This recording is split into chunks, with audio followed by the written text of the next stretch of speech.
Walk back to your folks. Hope you don't freeze to death, my husband screamed, locking me out in the street in the dead of winter, wearing nothing but a thin nightgown. I was already preparing to smash a window to get back inside when suddenly the elderly neighbor from the massive estate next door stepped out. She looked at me and said, "My son is your husband's boss, and I own the entire company. Come with me. You'll stay at my place tonight. By tomorrow, he will be begging for mercy." But before all of this happened, there was an evening that began just like dozens of others before it. Ebony heard the car pull up well past 11 o'clock at night. She sat in the kitchen in silence, staring at a cup of tea that had long since gone cold. The door opened and Dante walked in. He was in high spirits. His cheeks were flushed from the biting Chicago frost, and his expensive wool coat smelled of someone else's perfume. Sweet, overpowering, not hers.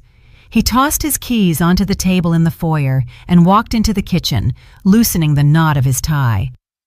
"You ain't asleep yet?" he asked cheerfully, as if not noticing the tense silence filling the room. He opened the refrigerator and peered inside. "Anything to eat? I only had some salad at the negotiation meeting."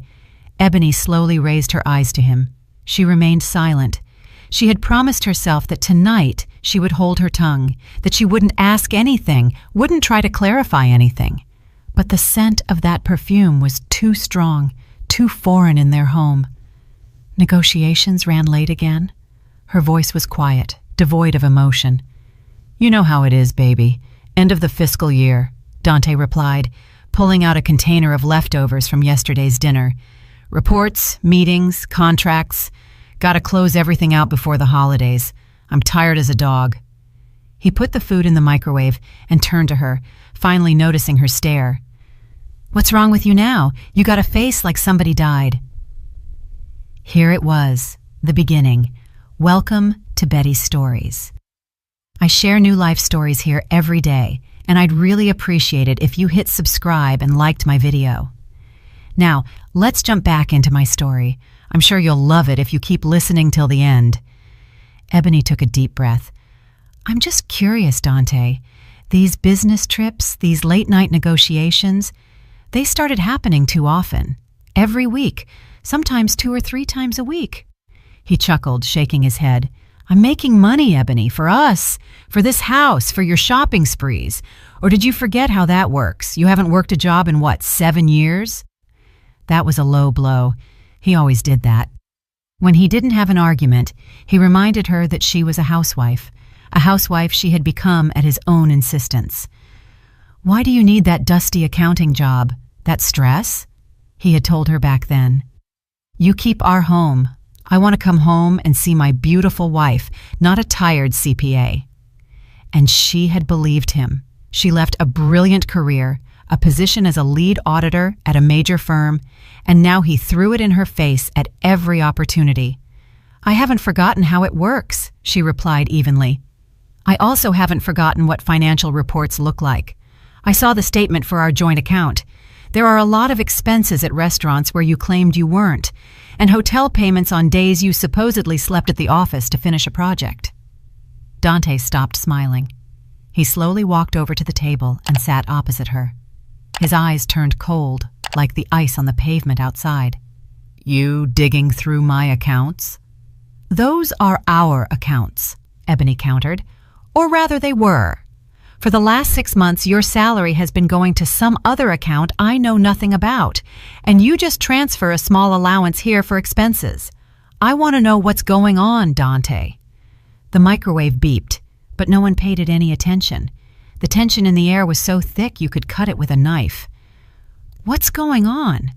He laughed viciously, a short barking sound. "What's happening is that I work like a damn slave to support this family, this house, this lifestyle you got so used to. And you sit here all day, bored out of your mind, thinking you're some kind of detective, sticking your nose where it doesn't belong. It is my business." Her voice trembled, but she forced herself to speak firmly. "I am your wife. I have a right to know where our money is going and where you spend your nights." "You have the right to remain silent and be grateful," he barked, slamming his palm on the table. The silverware rattled. I am tired of your constant suspicions. I'm tired of your sour face. Maybe if you took care of yourself instead of my bank accounts, I'd want to come home earlier. The words felt like a slap in the face. Ebony felt tears welling up, but she wouldn't let him see them. She clenched her fists under the table. So that's it. It's my fault. Who else? He stood up, looming over her. You turned into a boring, perpetually unhappy housewife. What can you give me besides complaints? The tears finally rolled down her cheeks. It was too cruel, too unfair. He wanted this. He made her this way. I gave you everything, she whispered. I gave up my life for you. Then take it back, he shouted. Don't like it here? Get out. The door is right there. You can go to your parents back in Georgia right now, to that little shack. I wonder how you'll explain to them why your husband ran away from you. He grabbed her by the arm. Ebony cried out in surprise and pain. His fingers dug into her shoulder like a vice. He was strong, much stronger than her. Let go! You're hurting me, Dante. Let go! But he wasn't listening. He dragged her from the table, through the kitchen, and into the foyer. She was barefoot, wearing only a thin silk nightgown. The cold tile in the hallway burned her feet. She tried to resist, to break free, but his grip was iron. What are you doing? Have you lost your mind? She screamed, but her voice drowned in his furious breathing. He yanked the front door open. A blast of freezing air hit her face. It was a true Chicago winter, a blizzard. Snow had already covered everything in a white shroud. You wanted to talk about money? He growled in her ear. There is no money. You wanted the truth? Here is the truth. I'm sick of you. With those words, he threw her out onto the porch. She fell onto her knees on the snow-covered steps. The cold was instant, shocking.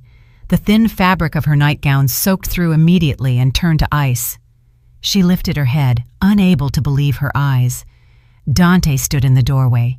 His face was twisted with malice. Walk back to your folks! Hope you don't freeze to death! He yelled and slammed the door. One lock clicked, then the deadbolt. Ebony was left alone, in a nightgown, in sub-zero temperatures. The silence was broken only by the howling wind. She jumped up and started pounding on the door with her fists. Dante, open up! What are you doing? Open this door right now! But there was no answer. The light in the foyer went out. He wasn't even watching. He had simply left her to die. Panic began to give way to terror. She knew she wouldn't last long in this freeze. Her bare feet could no longer feel the steps. Her skin burned from the cold. She looked around. Their gated community was quiet and respectable. All the neighbors were asleep behind high fences. Screaming for help was useless. The wind would carry her voice away. Her phone was in the house. Everything was in the house. Her whole life. She ran to the living room window. The curtains were drawn. She tapped, then started hitting harder. Dante, please, I'm freezing! Silence. The humiliation was unbearable, but the fear of death was stronger. She had to get inside. She had to survive. Her gaze darted around the porch. Near a flower bed buried in snow, she saw it. A heavy stone garden statue she had bought in the summer. Now it was covered in frost and frozen to the ground. It was her only chance. She ran to it, digging it out of the snow with her bare hands. Her fingers went numb instantly. It hurt, but she persisted stubbornly. Finally, she managed to tear the heavy figure from the earth. Shivering violently, she approached the window. Her teeth chattered so hard it felt like they would crack. She raised the stone above her head. Another second, and she would shatter the window of her own home. She knew there would be no going back after this, but right now it didn't matter. Survival was the only thing that mattered, and at the exact moment her arms began to move, to bring the stone crashing down onto the glass, a sound came from nearby, the click of a lock, but not from her house. The door of the neighboring mansion, a huge place that looked like a palace and always seemed uninhabited, slowly opened. An elderly woman stepped out onto the porch. She was tall, stately, with perfectly coiffed silver hair. A heavy fur coat was draped over her shoulders. Ebony froze with the statue in her hands, feeling like she had been caught at a crime scene. It was Ophelia Holloway, the owner of the entire development, a local legend, a woman everyone feared and respected. Ebony had only seen her a couple of times from a distance as she got into her massive black town car. Ophelia looked at Ebony without surprise, as if she saw such a scene every day. Her gaze was sharp, piercing. She slowly descended her steps and, without saying a word, walked up to Ebony. Then she took off her fur coat and draped it over the young woman's trembling shoulders. The fur was incredibly warm and heavy. It smelled of expensive perfume and power. The woman took Ebony by the arm. Her grip was firm and confident. "Come," she said quietly but authoritatively. She led the stunned Ebony toward her house, casting a brief, contemptuous glance at the door behind which Dante had hidden. Ebony stumbled. Her legs were no longer obeying her. They entered a massive foyer flooded with warm light. Ophelia closed the door behind them, cutting off the cold and the wind. She helped Ebony sit in a deep armchair by the fireplace. My husband." Ebony tried to explain, but her lips wouldn't work, and the words got stuck in her throat. She didn't know what to say, how to explain this shame. Ophelia raised a hand, stopping her. "I don't need explanations. I know who you are, Ebony Mercer. And I know who he is, Dante Gaines." Ebony looked at her in surprise. How did she know their names? Ophelia walked to the bar, poured some cognac into a snifter, and handed it to Ebony. "Drink, that's an order." Her tone allowed for no objections. Ebony obediently took a sip. The burning liquid scorched her throat and spread warmth through her body. Ophelia watched her for a few seconds, then spoke the words that changed everything. "My son, Julian, is your husband's boss, and I am the owner of the entire company, Holloway Holdings." Ebony's world, which had just collapsed, suddenly flipped over again. She looked at this powerful woman, and a realization slowly dawned in her eyes. This wasn't just simple neighborly sympathy. This was something more. Ophelia walked to the window and looked toward Ebony's house, which now seemed small and pathetic. "Come, you will sleep here tonight, in the guest suite, and tomorrow—" She paused, and her voice became as hard as steel. "Tomorrow, he will be on his knees begging for mercy." Ebony didn't sleep all night. She lay in a massive bed in the guest room, wrapped in a silk duvet, staring at the ceiling. Her body had finally warmed up, but inside, everything was still frozen solid.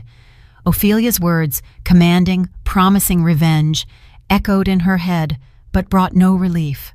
They seemed unreal, just like everything else happening. Just yesterday evening, she was simply a wife, the mistress of her home. Now she was an outcast, sheltering in the mansion of the most influential woman in her husband's life. In the morning, she was awakened by a quiet knock on the door. A maid entered, bringing coffee on a tray and a stack of clothes. "Mrs. Holloway asked me to give you this," the woman said, laying out a cream-colored cashmere sweater, tailored wool trousers, and soft leather loafers on the armchair. "And she asked you to come down to her study as soon as you are ready." The clothes were expensive, of impeccable quality, and strangely enough, fit perfectly. Ebony dressed, feeling like an imposter in these luxurious foreign things. She looked at her reflection in the mirror. A pale, tired woman with feverishly bright eyes stared back, but the expensive clothes gave her a new, austere look. She didn't look like a victim anymore. It gave her strength. Ophelia Holloway's study was on the first floor. It was a vast room paneled in dark wood, with bookshelves from floor to ceiling and a massive oak desk. The lady of the house sat in a large leather chair, her back to the fireplace, where logs crackled quietly. She pointed Ebony to a chair opposite her. "Sit down, Ebony." Ebony sat on the edge, straightening her back. "My son will be here any minute," Ophelia announced, as if discussing mail delivery. "And right after him, your husband. I want you to be present for this conversation." Ebony's heart pounded. To see Dante again? She wasn't sure she was ready. I don't know what to say," she whispered. "You don't need to say anything," Ophelia cut in. "I will do the talking. Your job is simply to sit here as a living reminder of what happened." They sat in silence for 10 minutes. Then there was a knock at the door, and a man of about 40 entered. Tall, well-dressed, but with a pale and gaunt face. He nervously adjusted his tie and approached his mother's desk. "Mother, you called?" His voice was tense. "Yes, Julian, sit down." Ophelia pointed to a third chair next to Ebony. Julian cast a quick, frightened glance at Ebony and immediately looked away. He sat down, trying to keep as much distance as possible. He clearly felt extremely uncomfortable. Fear of his mother was written on his face in capital letters. "Do you know who this woman is?" Ophelia asked, staring point blank at her son. "Yes, Mother. That's Ebony, Dante Gaines's wife," he replied quietly.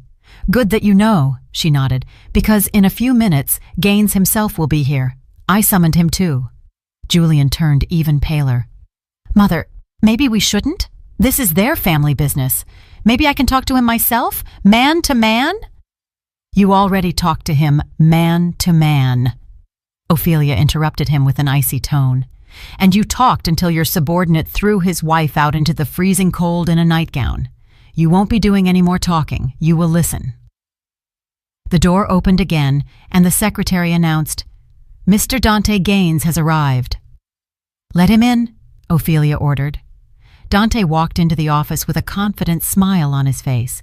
He was dressed in his best suit, freshly shaved, and clearly set for an easy victory. He obviously thought he had been called in for some minor neighborly misunderstanding that he would easily smooth over with his charm. "Mrs. Holloway, Julian, good morning," he said cheerfully. And then his gaze fell on Ebony. The smile slid off his face. He froze in place, as if he had hit an invisible wall. Shock, disbelief, then panic. He looked from his wife, sitting in the company owner's office in expensive clothes, to Ophelia herself, whose face was like a stone mask. All his confidence evaporated in a second. He realized this wasn't just a neighborly chat. What is she doing here?" he rasped, pointing at Ebony. "She is my guest here," Ophelia replied in an even voice. "But the real question is, what are you doing here, Mr. Gaines? That is a good question. I called you to inform you of one simple decision." She paused, enjoying his confusion. "As of this minute, you are fired from Holloway Holdings." Dante staggered. "Fired? For what?" "For moral decay and behavior incompatible with the status of an employee of our company," Ophelia enunciated clearly. "Last night, you committed an act that brings honor to no man. You threw your wife out into the freezing cold. You endangered her life. Such people do not work in my company. Process all the paperwork today. Your employment record and final pay will be ready by this evening." The panic in Dante's eyes was almost primal. To lose this job, this position, this income, for him, it was tantamount to death. He looked at Julian, seeking support. "Julian, tell her. It's a misunderstanding. We just had a spat, a normal family argument. Ebony, tell them." But Ebony remained silent, looking at him with cold contempt. All her love, all her forgiveness had evaporated last night on that icy porch. Dante turned back to Ophelia. His voice trembled. "Mrs. Holloway, I beg you. I gave 10 years to this company. I am one of the best employees. You can't do this over some domestic trifle." "It is not a trifle," she cut him off. "That is all. You are dismissed, Gaines." And then something strange happened. The panic on Dante's face began to fade. It was replaced by some intense thought, and then a cold, evil sneer appeared on his lips. He straightened up. The fear vanished, giving way to icy confidence. He shifted his gaze from Ophelia to her son, Julian, who had been sitting pressed into his chair, afraid to look up the whole time. "Fired?" Dante asked again, and new steel notes rang in his voice. "Are you sure, Julian, that you want this?" Julian flinched and looked up at him with a frightened gaze. "I don't think you want this," Dante continued, looking straight into his boss's eyes. His voice was quiet, but in the deafening silence of the office, every word hit like a hammer. At least, not before we finally close the deal on the Keystone Cement contract." At these words, Julian visibly twitched. He turned so pale his face looked like paper. He cast a hunted look at his mother, but immediately lowered it. Ophelia frowned, looking from her son to Dante. Perplexity reflected on her face. She didn't understand what was happening. "What Keystone Cement contract? What does that have to do with your termination?" But Dante wasn't looking at her anymore. He was looking at his broken boss, and he knew he had won. He had the upper hand. He was the master of the situation again. The sneer on his face widened. He turned around, casually adjusted the cuffs of his expensive jacket, and headed for the exit.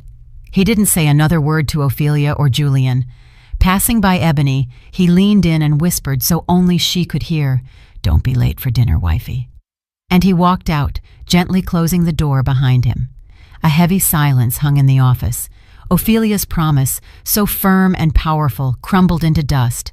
The justice that had been so close slipped away. Dante wasn't crushed. He wasn't on his knees. He left as a winner, leaving behind fear, confusion, and an unspoken question. What was this Keystone Cement contract that gave a simple logistics manager such power over the CEO? The door clicked shut behind Dante, sounding like a gunshot in the silence. Ebony didn't move. She stared at that door behind which her husband, her tormentor, had disappeared, and felt nothing but cold emptiness. His last phrase, thrown in a whisper, wasn't just mockery. It was the order of a master, confident in his total impunity. Ophelia slowly turned her head and looked at her son. Her face, previously just stern, now expressed icy disdain. Julian shrank under that gaze. "What is the Keystone Cement contract?" Ophelia's voice was quiet, but steel rang in it. Julian jumped up from the chair. He started pacing the office, fiddling with his shirt cuffs. "Mother, it's a very complex contract, strategically important for the company. We are entering a new market. There are huge prospects, but big risks too. Gaines is a key figure in these negotiations. He's been leading the project from the start. If we remove him now, the deal falls through. We lose millions, tens of millions." He spoke fast, disjointedly, not looking at his mother. Anyone who knew even a little about business would realize it was a lie. A weak, unconvincing attempt to cover something else up. Ebony, a former auditor, saw right through it. "Millions?"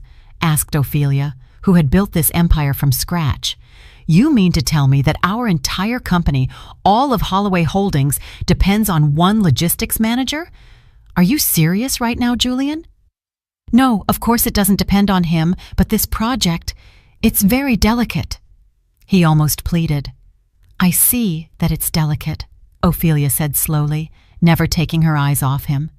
"So delicate that you, the CEO, are afraid of your subordinate. My son is afraid of a man who throws his wife out into the street. I am not afraid of him." "Then fire him right now. Call HR and give the order." Julian froze. He stared at the phone on his mother's desk like it was a venomous snake. He couldn't do it. The panic on his face was so obvious that Ebony almost felt sorry for him. Almost. "Go!" Ophelia said, turning away from him. Her voice was full of disappointment. "Leave us.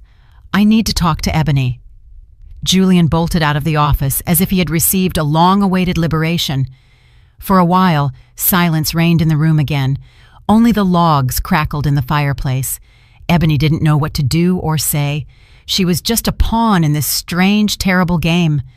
Finally, Ophelia looked at her. Her gaze was no longer angry, but sharp, calculating. "You aren't going back to his house?" It wasn't a question, but a statement. "No," Ebony answered firmly. For the first time in 24 hours, her voice didn't tremble. "Never again." Ophelia nodded satisfactorily. "I thought so. My son is weak. He is hiding something, and this Gaines is using it. I want to know exactly what. You used to be an auditor, Ebony?" "Yes, before marriage. I checked up on you." Ophelia raised an eyebrow. "Yes, I worked in financial auditing. 7 years." Something stirred inside Ebony. Memories of that other life, where she wasn't just Dante's wife, but Ebony Mercer, a respected specialist. "That is good," Ophelia said. "That means you know how to look and see what others don't. Starting tomorrow, you work for Holloway Holdings." Ebony froze in surprise. "Work?" "Yes, I am creating a new position for you, my personal financial consultant. You will report only to me. I will give you full, unlimited access to all documents, accounts, contracts, and company servers. Absolutely everything. Your task is to find the dirt, find the lever your husband is using to hold my son, and break it. Do you agree?" This was more than a job offer. It was a chance for revenge, a chance to regain her dignity, to stop being a victim and become a hunter. "Yes," Ebony answered without hesitation. "I agree." The next morning, Ophelia's personal driver picked Ebony up. He drove her to a massive modern building of glass and concrete downtown, the headquarters of Holloway Holdings. A security pass was already waiting for her at the entrance. As soon as she walked into the huge open space where dozens of employees worked, conversations began to die down. People looked at her, whispering. She felt dozens of curious, judgmental, and even gloating gazes. Dante hadn't wasted any time. She read it in their eyes. Here she is, Gaines's wife, that hysterical woman he kicked out of the house. Probably drove the man to it herself. It hurt, but the anger was stronger. She walked with her head held high, looking straight ahead to the elevators leading to the executive floor. She was assigned a small but private office with a glass wall right next to the CEO's reception area. Julian avoided her diligently all day. He ran past her office, buried in his phone, pretending not to notice. Only around midday did the head of the IT department, a nervous young man in glasses, come in. "Ms. Mercer," he began, stumbling. "Mrs. Holloway gave the order. Here are your login credentials. You have a maximum access level, full admin. You'll see absolutely everything. If you need anything, just ask." He handed her a sealed envelope and hurried away as if afraid of getting infected. Ebony was left alone. She sat at the desk, turned on the computer, and entered the password. Ignoring the hostility behind the glass wall, she immersed herself in work, into the world of numbers, contracts, and transactions. A world she once knew and loved. She started with the Keystone Cement contract. Hour after hour, she studied the documents. At first glance, everything looked like a standard major project. Supply agreements, invoices, shipping manifests. But her trained eye began to notice oddities. Prices for gravel and rebar were inflated by 40% compared to market rates. Transport services were provided by some fly-by-night shell company registered a month ago, and the cost of its services was simply astronomical. Money went to the accounts of dubious contractors and was immediately cashed out. By evening, Ebony had the full picture. The Keystone Project wasn't just a failure. It was a gigantic, well-organized scheme to siphon money out of the company. Losses were already in the millions. This was more than enough to fire Dante for cause and even file a criminal case for fraud. But something didn't add up. Julian's fear. It didn't look like the fear of a manager who flubbed a project. Even if his mother found out about these losses, he could blame it all on Dante, paint himself as deceived and incompetent, but nothing more. No, Dante had him on the hook with something else, something personal, something shameful. The office emptied out.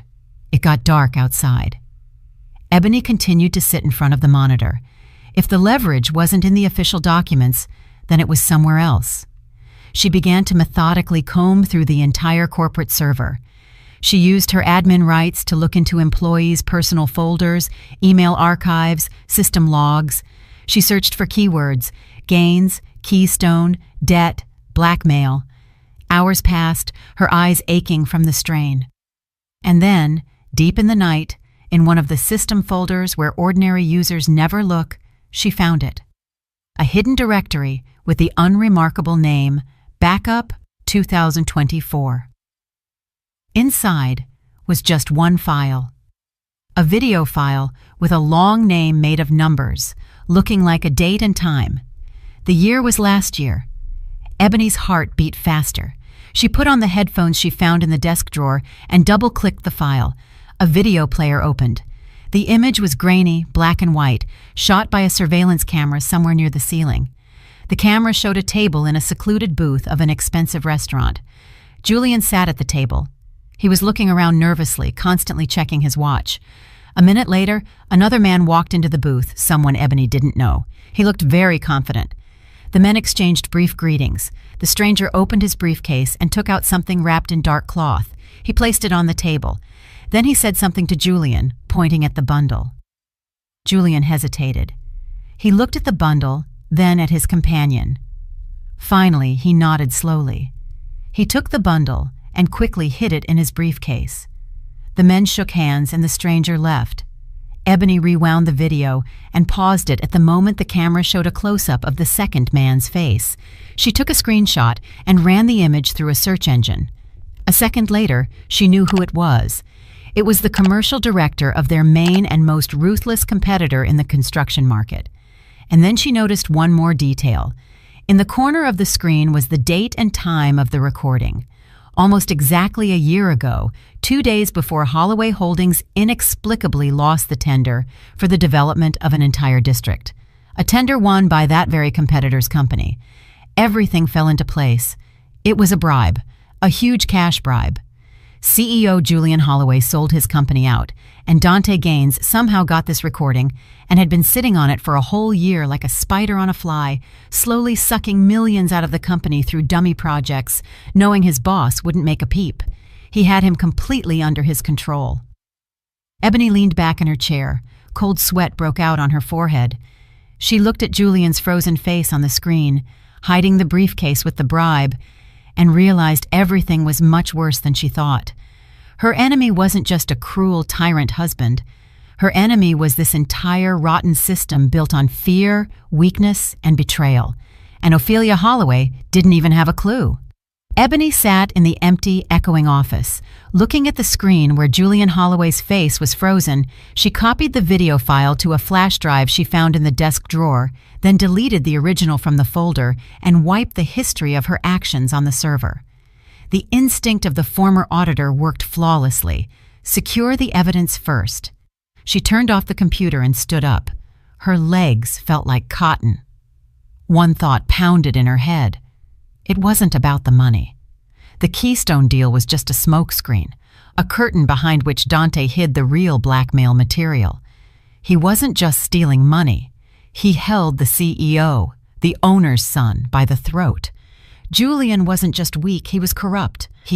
Ebony took the first morning taxi she could call back to Ophelia's mansion.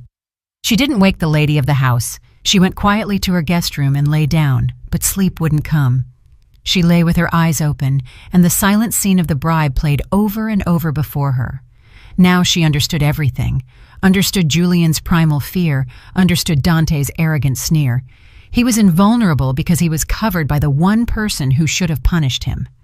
She got up, showered, and put on the strict foreign clothes again. She had to decide what to do next. Show this video to Ophelia? That would mean destroying Julian. Not just firing him, but possibly sending him to prison. It would cause a monstrous scandal that could shake all of Holloway Holdings. The company's reputation would be destroyed. What would happen to hundreds of ordinary employees then? And if she stayed silent? Then Dante would continue to pump money out of the company with impunity, hiding behind Julian's fear. He would remain her husband, continue to torment her, knowing she couldn't do anything. No, that option was impossible. She went down to breakfast. Ophelia was already sitting at the table reading a newspaper. She raised a penetrating gaze to Ebony. "Find anything?" she asked directly. "I found a lot of discrepancies in the Keystone Cement documents. Losses are in the millions. That is enough for termination and an investigation," Ebony replied cautiously. Ophelia put down the newspaper. "I am not asking about that. Did you find the reason why my son is afraid of him?" Ebony hesitated for a moment. "I think I need to speak with Julian first," she said finally. "One-on-one." Ophelia looked at her intently, then nodded. "Fine. Proceed." Back at the office, Ebony summoned Julian to her office through his secretary. Not her going to him, but him coming to her. That was important. The secretary raised her eyebrows in surprise, but conveyed the request. 5 minutes later, Julian walked into her office, closing the door tightly behind him. His face was tense. "Is it urgent?" he asked, trying to make his voice sound official. Ebony silently inserted the flash drive into her laptop, turned the screen toward him, and played the video.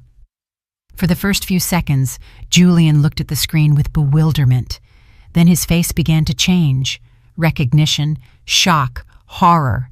He watched his own hand on the screen take the bundle of money. The color drained from his face. He turned white as a sheet. He opened his mouth to say something, but couldn't make a sound. The video ended. Silence hung in the office. It's a fake. Deep fake, he finally rasped. His voice trembled. "Don't waste my time, Julian," Ebony replied calmly. "I spent 7 years in auditing. I can tell a montage from the original. I want to hear the truth. How did this recording get to Dante?" Julian collapsed into a chair, clutching his head in his hands. His shoulders shook. The CEO of a multi-million-dollar company was crying in the office of a woman whose husband had thrown her into the snow 2 days ago. "It was a mistake, one single mistake, I swear," he mumbled through sobs. "I had problems back then, big personal debts, and this contract, it was so important. They approached me themselves, made the offer. I thought no one would ever know. I was an idiot." He looked up at her with red, swollen eyes. "I don't know how he found out. Maybe someone from the restaurant staff. Maybe he was tracking me himself. I don't know. But a month later, he came to me, put a flash drive on the desk, and said, 'Now we're going to work a new way.' And that was it. I was trapped. He started bringing me these fake invoices for Keystone Cement to sign. At first, the amounts were small, then bigger and bigger. I knew he was stealing, but I couldn't do anything. If Mother found out, she would destroy me. She would never forgive me." He spoke for a long time, disjointedly, dumping all his pain, fear, and humiliation on her. He told her how Dante mocked him, how he forced him to sign documents, how he enjoyed his power. Keystone Cement was a cover for the money Dante extorted from him for silence. He wasn't just stealing from the company. He was collecting a fee for hiding the CEO's betrayal. When he finished, Ebony was silent for a long time. Her anger at this man was replaced by squeamish pity. He was weak and stupid, and now he was paying for it. But his weakness was destroying her life too. "Get up," she said quietly, "and go to work. I'll think about what to do." He left, leaving her alone with this terrible secret. Now she knew everything. But what did it give her? She held Julian's fate in her hands, but her own fate was still in Dante's hands. Dante, apparently, sensed the noose tightening around his neck. He realized Ebony wasn't just drinking coffee in the office, and he struck back. During her lunch break, Ebony decided to stop by the nearest bank to withdraw some cash. She didn't have a penny on her. All her things remained at home. She handed the teller the bank card she shared with Dante. "Enter your PIN," the teller said. Ebony entered it. The teller looked at the monitor for a few seconds. "I'm sorry, insufficient funds." "How is that insufficient?" Ebony was surprised. "Check again, please. There should be—" The girl turned the monitor toward her. The screen showed the numbers. Balance, $0. "All funds were withdrawn from the account this morning. Cleared out," the teller said sympathetically. Ebony felt the ground fall out from under her.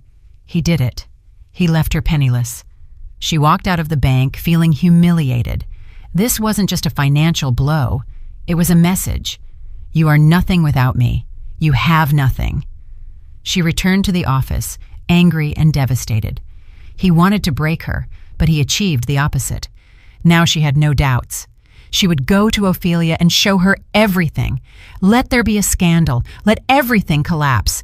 She would no longer allow herself to be trampled by him or anyone else. She was about to go to the owner's office when suddenly her cell phone rang.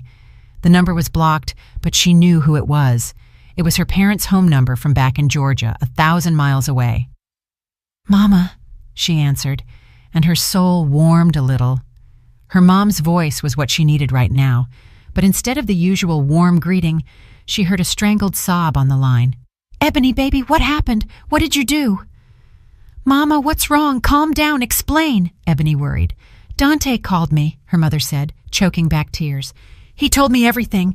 Oh, Lord, what a disgrace. How could you, Ebony? Your father and I didn't raise you like this." Ebony froze, not understanding. "What did he tell you?" "Mama, he said you're cheating on him," her mother screamed, "that you got another man. And he, poor thing, put up with it until the end, and then he kicked you out. Lord, our whole family is disgraced. What will people say?" Ebony listened, and an icy cold shackled her from the inside, a cold more terrible than that night on the porch. It was a betrayal she hadn't expected. He didn't just strip her of money, he stripped her of the last thing, her family's support. He poisoned the only source where she could find comfort with the venom of his lies. "Mama, that's not true," she whispered, but her voice was barely audible. "Not true," her mother sobbed even louder. "He was so broken up, suffering so much. He said he's ready to forgive you if you come to your senses. Ebony, baby, I'm begging you, be wiser. Call him, ask for forgiveness. You have to save the family, no matter what the husband is like. You have to preserve the family honor." Ebony stood silent, holding the phone to her ear. She heard her mother's crying, begging her to apologize to the man who had almost killed her. And in that moment she realized she was absolutely alone. In the whole world, she had no one left. Dante had won. He had isolated her completely. Ebony slowly lowered the phone. She didn't cry. The tears had run out. Her mother's sobs, begging her to save the honor of the family, sounded like a death sentence for her past life. There, back in that small town in Georgia, she had already been judged and buried. Her mother's betrayal, blindly believing the lie, was the final blow that didn't break her, but instead forged something new inside her, hard and cold as steel. Now there was no one left to disappoint or offend. There was nothing left to save, only scorched earth. And on this earth stood her enemy. She stood up, walked to the window of her temporary office, and looked down at the people rushing along the street. They hurried about their business, living their lives, unaware of the wars being waged behind the glass walls of corporate buildings. Her war had stopped being personal. It was no longer just a quarrel between a cheated wife and an unfaithful husband. Now she was fighting Julian's weakness, her own family's judgment, and the lies Dante had so skillfully woven around her. To win, she needed a weapon, an irrefutable weapon that would destroy him completely without hurting those guilty only of cowardice. The video of the bribe was such a weapon, but too dirty. It could explode in her own hands, burying the entire company under the rubble. No, she would go another way, a cleaner, more professional way. She walked resolutely out of the office and headed to Ophelia. The owner of the holding company was in her office, sorting through some papers. She looked up, and Ebony realized she had been waiting for her. "Mrs. Holloway, I checked everything," Ebony began in an even, businesslike tone that held no hint of yesterday's victim. "Dante is stealing systematically and on a massive scale. The entire Keystone Cement project is a fiction created solely to cover up embezzlement." Ophelia listened silently. Her face remained impenetrable. "And my son?" "Julian knows about it," Ebony replied, carefully choosing her words. "But he's afraid to stop him. Dante has something on him. I don't know exactly what, but this blackmail has completely paralyzed Julian's will. He is his hostage." That was a partial truth, the safest part of it. She saw Ophelia's lips tremble at the words, "son is a hostage."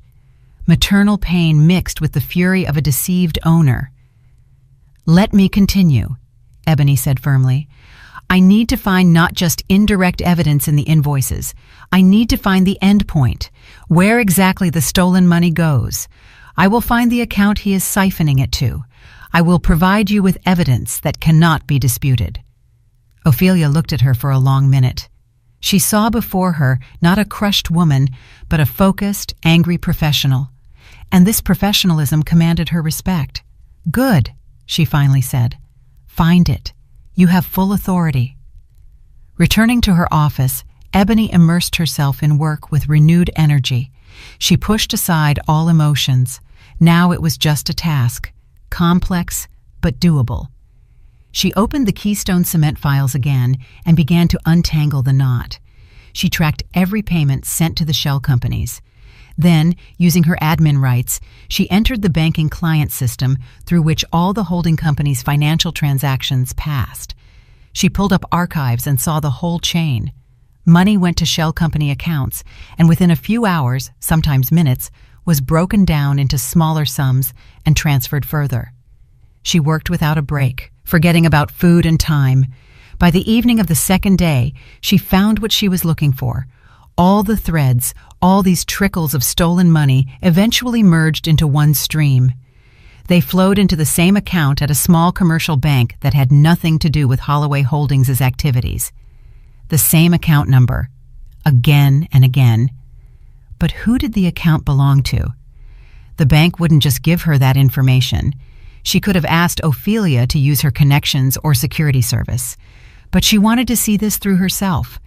She copied the account number and launched a global search across the entire internal company network. All documents, all databases, all files stored on servers for years. She was looking for any mention of this combination of 20 digits. The search lasted almost an hour, and when the result appeared on the screen, Ebony's heart skipped a beat. A single document was found. It was an employee form from HR, filled out 3 years ago.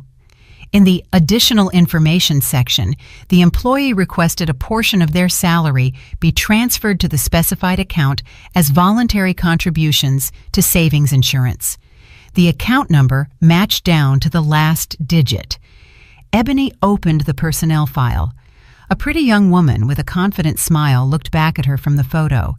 Tasha Fennell, 30 years old, regional sales manager. Tasha Fennell. Ebony immediately started looking up all information on her. She pulled up her business trip reports, expense reports, official correspondence, and the picture began to clear. Tasha's business trips miraculously coincided in dates and cities with Dante's work trips. Those very hotel bills Ebony found in their family statements were paid on the same days Tasha Fennell was in the same city. The sweet smell of foreign perfume on his coat. Everything fell into place. She wasn't just an accomplice. She was his mistress.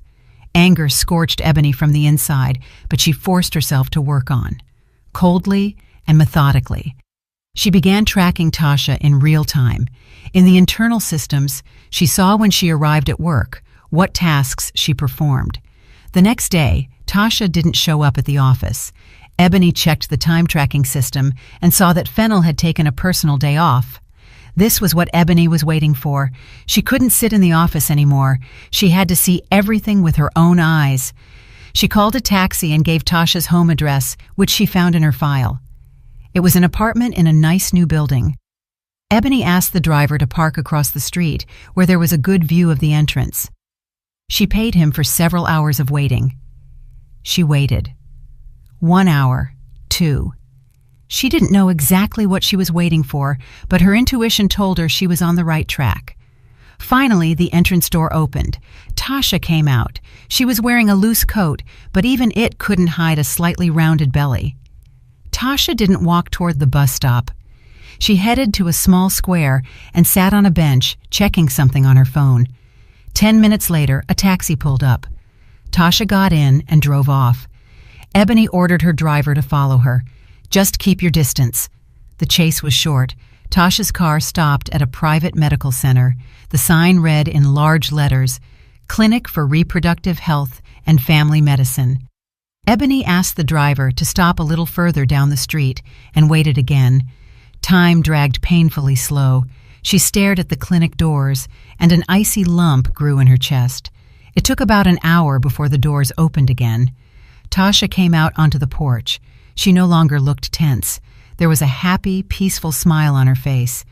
In one hand, she held a small folder, and in the other, several photographs she was examining with tenderness. Even at a distance, Ebony understood what they were. ultrasound scans, and at that moment, a familiar black SUV pulled up slowly to the clinic porch. Her SUV, the car Dante called the family car. Dante was behind the wheel. He didn't notice the taxi parked in the distance. He was looking only at Tasha. He killed the engine, got out of the car, and walked up to her.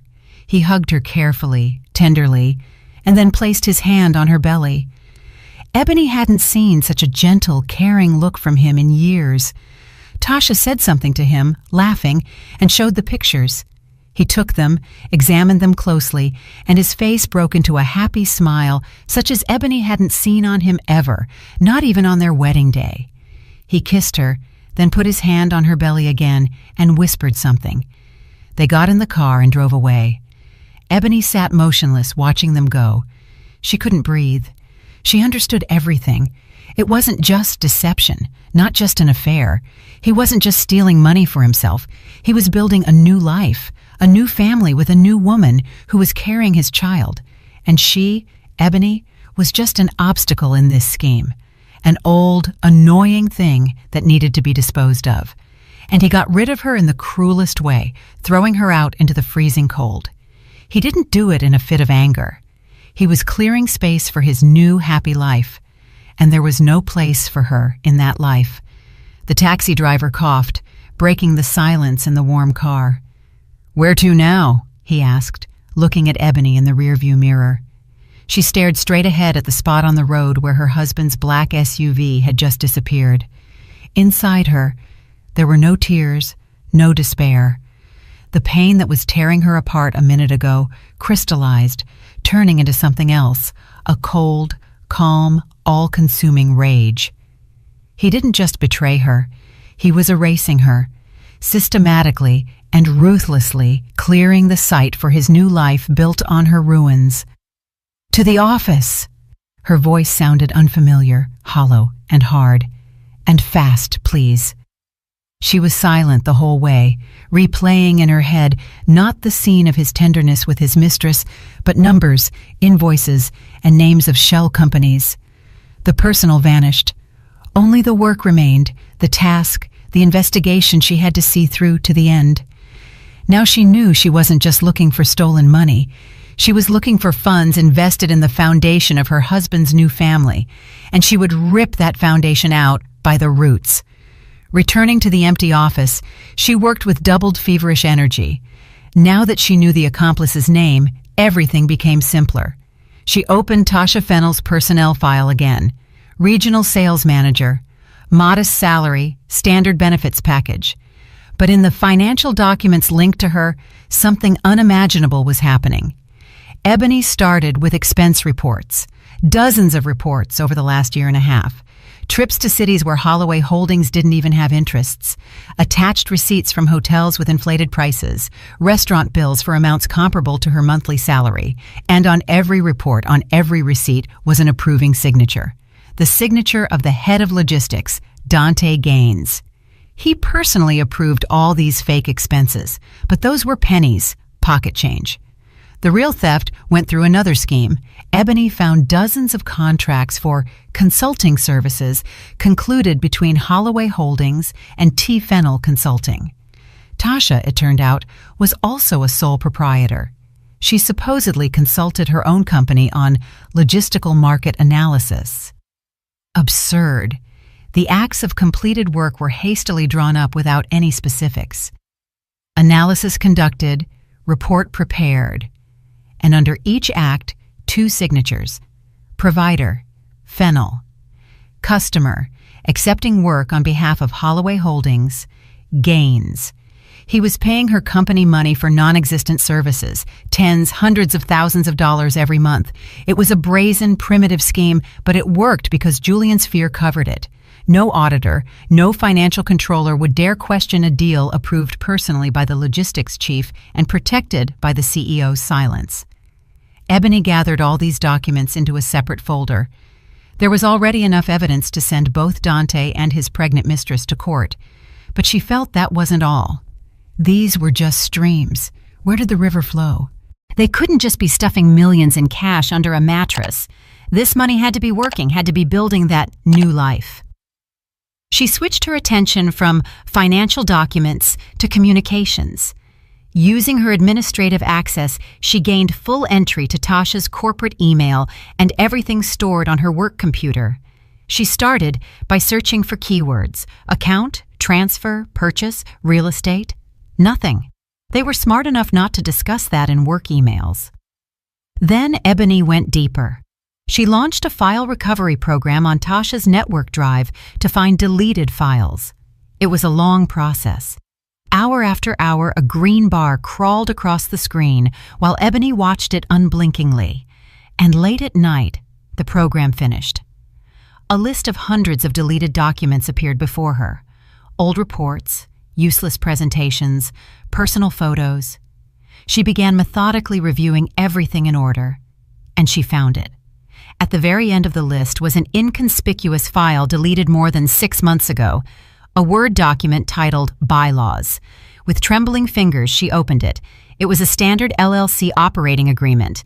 The company name was fresh, unfamiliar. Horizon Build and Supply. Ebony quickly punched the name into the state business registry. The company was registered 8 months ago. Field of activity: construction and installation works, a direct competitor to Holloway Holdings. The founder and CEO was listed as a Basil Peters, a name that meant nothing to her. A straw man without a doubt. But the most interesting part was in the draft. In the draft of the bylaws she found, in the section on founders, were 2 names that were obviously later replaced by the fake Peters.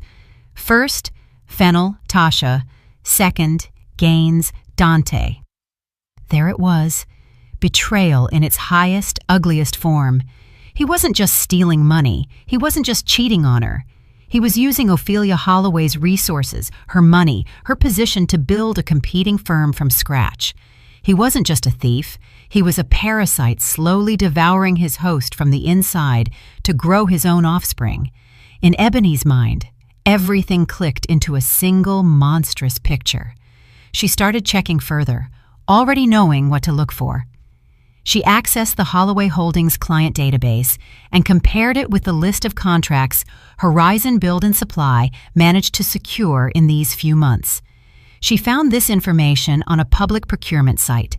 Several small but profitable clients of Holloway Holdings had recently terminated their contracts and gone to the new unknown firm Horizon. He was poaching clients. Then she checked HR. In the last 6 months, 3 leading project engineers had resigned from Holloway Holdings. Talented guys Ophelia herself valued. Official reason, personal reasons. Ebony spent another hour and found their new workplaces via LinkedIn. All 3 were now working at Horizon Build and Supply. He wasn't just poaching clients. He was poaching the best talent. He was sucking the life, blood, and brains out of the company. And then it hit her. She remembered the conversations she heard in the office corridors in recent days. Everyone was discussing the same event: Holloway Holdings' failure in a major state tender for the construction of a new residential complex. It was the project of the year, the juiciest piece. Everyone was sure of victory, and suddenly, defeat. Officially, it was announced that the Holloway bid was rejected for technical reasons, some error in the documents. Julian had raged and stormed, tearing into the whole department, but it was too late. And who won the tender? A young, bold company offering slightly better terms. A company called Horizon Build and Supply. Ebony gasped. She rushed to the corporate server archive, to the section with tender documentation. She found the folder with that lost project. She opened the list of responsible persons. For the preparation and final submission of the entire package, one person was responsible. Project Manager, Dante Gaines. Ebony began reviewing hundreds of pages of the application. Everything was perfect. Calculations, blueprints, estimates. She began to think it was just a monstrous coincidence, but she didn't stop. She opened the last, most important part, the bank guarantee confirming the company's financial solvency. The document was there, signatures of all financial directors were there. But on the last page, where the company seal and the CEO's final signature should have been, It was blank. The page was clean. In the scan sent to the competition, the most important page was missing. It wasn't an accidental mistake. It was deliberate sabotage. He didn't just steal the victory from the company where he worked. He personally gutted the application so it would be guaranteed to lose. He sabotaged his own company to give a multi-million-dollar contract to a firm created with money stolen from that very company. Ebony leaned back in her chair. A ringing sound filled her ears. She looked at the empty page in the tender file, and that emptiness spoke louder than any words. This was the end, the final stroke in the picture of total betrayal. She stood up, copied everything she found onto the same flash drive where the bribe video was stored, and without turning off the computer, walked out of the office. It was almost 6 o'clock a.m. In a few hours, the office would fill with people, but she needed to act immediately. She arrived at the mansion just as the sun began to paint the sky. Ophelia, contrary to expectations, was awake. She sat in the living room by the fireplace, wrapped in a shawl, watching the fire. It seemed she was waiting. "Tell me," she said without turning her head when Ebony entered the room. Ebony approached and silently handed her the flash drive. "Better I show you." They went into the study. Ebony inserted the drive into Ophelia's laptop and began her report. She spoke calmly, without emotion, like reporting to a board of directors, as if all this concerned strangers, not her. First, she showed the video. Ophelia watched the screen where her son took the bribe, and her face turned to stone. Not a single muscle twitched. She watched to the end, and when the desktop reappeared on the screen, she said quietly, "Continue." Then Ebony opened the folder with financial documents, Tasha's fake expense reports, fake consulting contracts, payments going to her personal account. That was proof of embezzlement and the affair. Ophelia again didn't say a word. She just watched, and in her eyes, previously just stern, ice was forming. Then Ebony opened the bylaws of Horizon Build and Supply, the draft with Dante and Tasha's names, and next to it, the registry extract where the straw man was listed. Proof of creating a competing firm with stolen money. "Here is the list of clients they poached." Ebony opened the next file. "And here is the list of engineers he took from your company." The ice in Ophelia's eyes grew thicker. A palpable chill filled the room. "And the last thing," Ebony said, and her voice trembled for the first time. She opened the tender application, showed the perfect project, and then the final file sent to the contest with a blank page instead of the crucial document. He did this himself. He personally sabotaged the deal of the year to give it to his company. She finished. A dead silence hung in the office. Only the crackling logs in the fireplace were audible. Ophelia was silent for a long time, staring at the screen. It seemed she had stopped breathing. Then she slowly turned her head to Ebony. The rage frozen in her eyes was so intense that Ebony felt scared. This wasn't just the anger of a deceived businesswoman. It was the fury of a matriarch whose family, whose legacy, whose life's work someone had tried to trample and destroy from within. "The annual Builders Gala," she said finally. Her voice sounded like grinding glaciers. "It is in 3 days." Ebony didn't understand why she was saying this. "Yes, I know." "He will be there," Ophelia continued, standing up. "He will definitely come. He'll come to enjoy his triumph, to look into the eyes of my son, whom he keeps on a leash, to laugh at our loss in the tender. He will come to revel in his victory." She walked to the window and looked at the sunrise. "And he will be destroyed." She turned around. There was no more ice in her eyes. Fire blazed there. "You will prepare a presentation, Ebony. Short, clear, lethal, with all this evidence." "We aren't going to the police?" "Not now. First there will be the court of public opinion. You will show this at the gala in front of the entire board of directors, in front of all top managers, in front of the company's best employees, in front of everyone whose respect he values so much. We will destroy not only his business, we will grind his reputation, his name, into dust." For the next 2 days, Ebony didn't leave the guest room. She worked on the presentation. She selected the most crushing evidence, arranging it in a logical chain that was impossible to dismiss. First, the video with the bribe, explaining why all this became possible. Then the financial fraud, then the creation of the competing firm, and finally, the sabotage of the tender as the apotheosis of betrayal. Each slide was like a nail driven into the coffin of his career. The evening before the gala, there was a knock on her door. It was Julian. He obviously already knew about his mother's plan. He was pale as death, and his hands were shaking. "Ebony, I beg you," he whispered, entering and closing the door tightly. "Don't do this, please. Let's resolve everything quietly. We'll fire him, file a police report, but not this public scandal." "Why?" Ebony asked coldly, not looking up from her work. It will kill the company's reputation, and the video, if everyone sees that video." He fell silent, unable to finish the sentence. "You should have thought about the company's reputation when you took money from competitors." Ebony cut him off. "I know I'm guilty," he almost shouted. "But understand, this will be a disaster for everyone. Think, maybe there is another way." "There is no other way," she said firmly. "He must answer for everything, and he will answer publicly." Julian looked at her with despair and horror. He realized she couldn't be dissuaded. He turned and silently left the room. Ebony watched him go and returned to her laptop. The presentation was almost ready. Just needed to add a few final touches, check everything one more time. She worked late into the night. Finally, around 2 a.m., she decided everything was ready. Perfect. Tomorrow would be the end. She saved the file, closed the laptop, and went to the bathroom to wash her face before sleep. When she returned 5 minutes later, the screen of her cell phone lying on the table lit up with a new message. From Dante. Her heart skipped a beat. She picked up the phone. The message was short. "Nice try, babe. Julian just gave me everything. You should have stayed in the snow." A chill ran down her spine.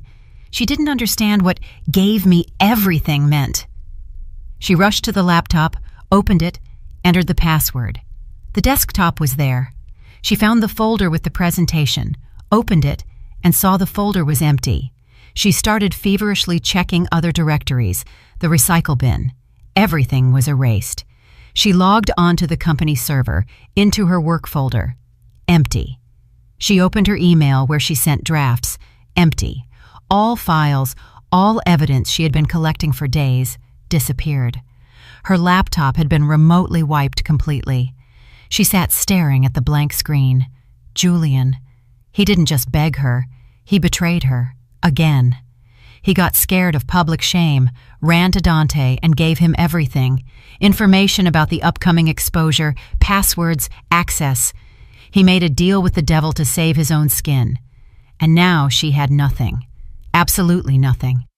Tomorrow was the gala, where a triumphant Dante would arrive knowing she was unarmed. Her defeat was total. Ebony sat staring at the blank laptop screen. The phone with the message from Dante lay on the table like a poisonous snake. The silence in the luxurious guest bedroom pressed down, thickening, turning into a sticky, viscous terror.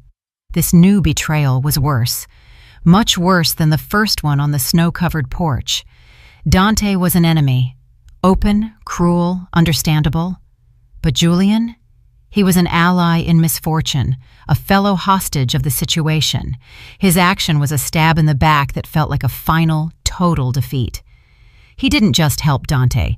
He crossed out all her efforts, all her pain, all her struggle. He showed her that she was alone against the two of them. She slowly closed the laptop lid. Inside, everything was burned to ashes. There was no anger, no desire to fight further. Only a deaf, all-consuming void. She lost before the battle even began. Like in a dream, she stood up and left the room. Her legs carried her through the quiet, sleeping house.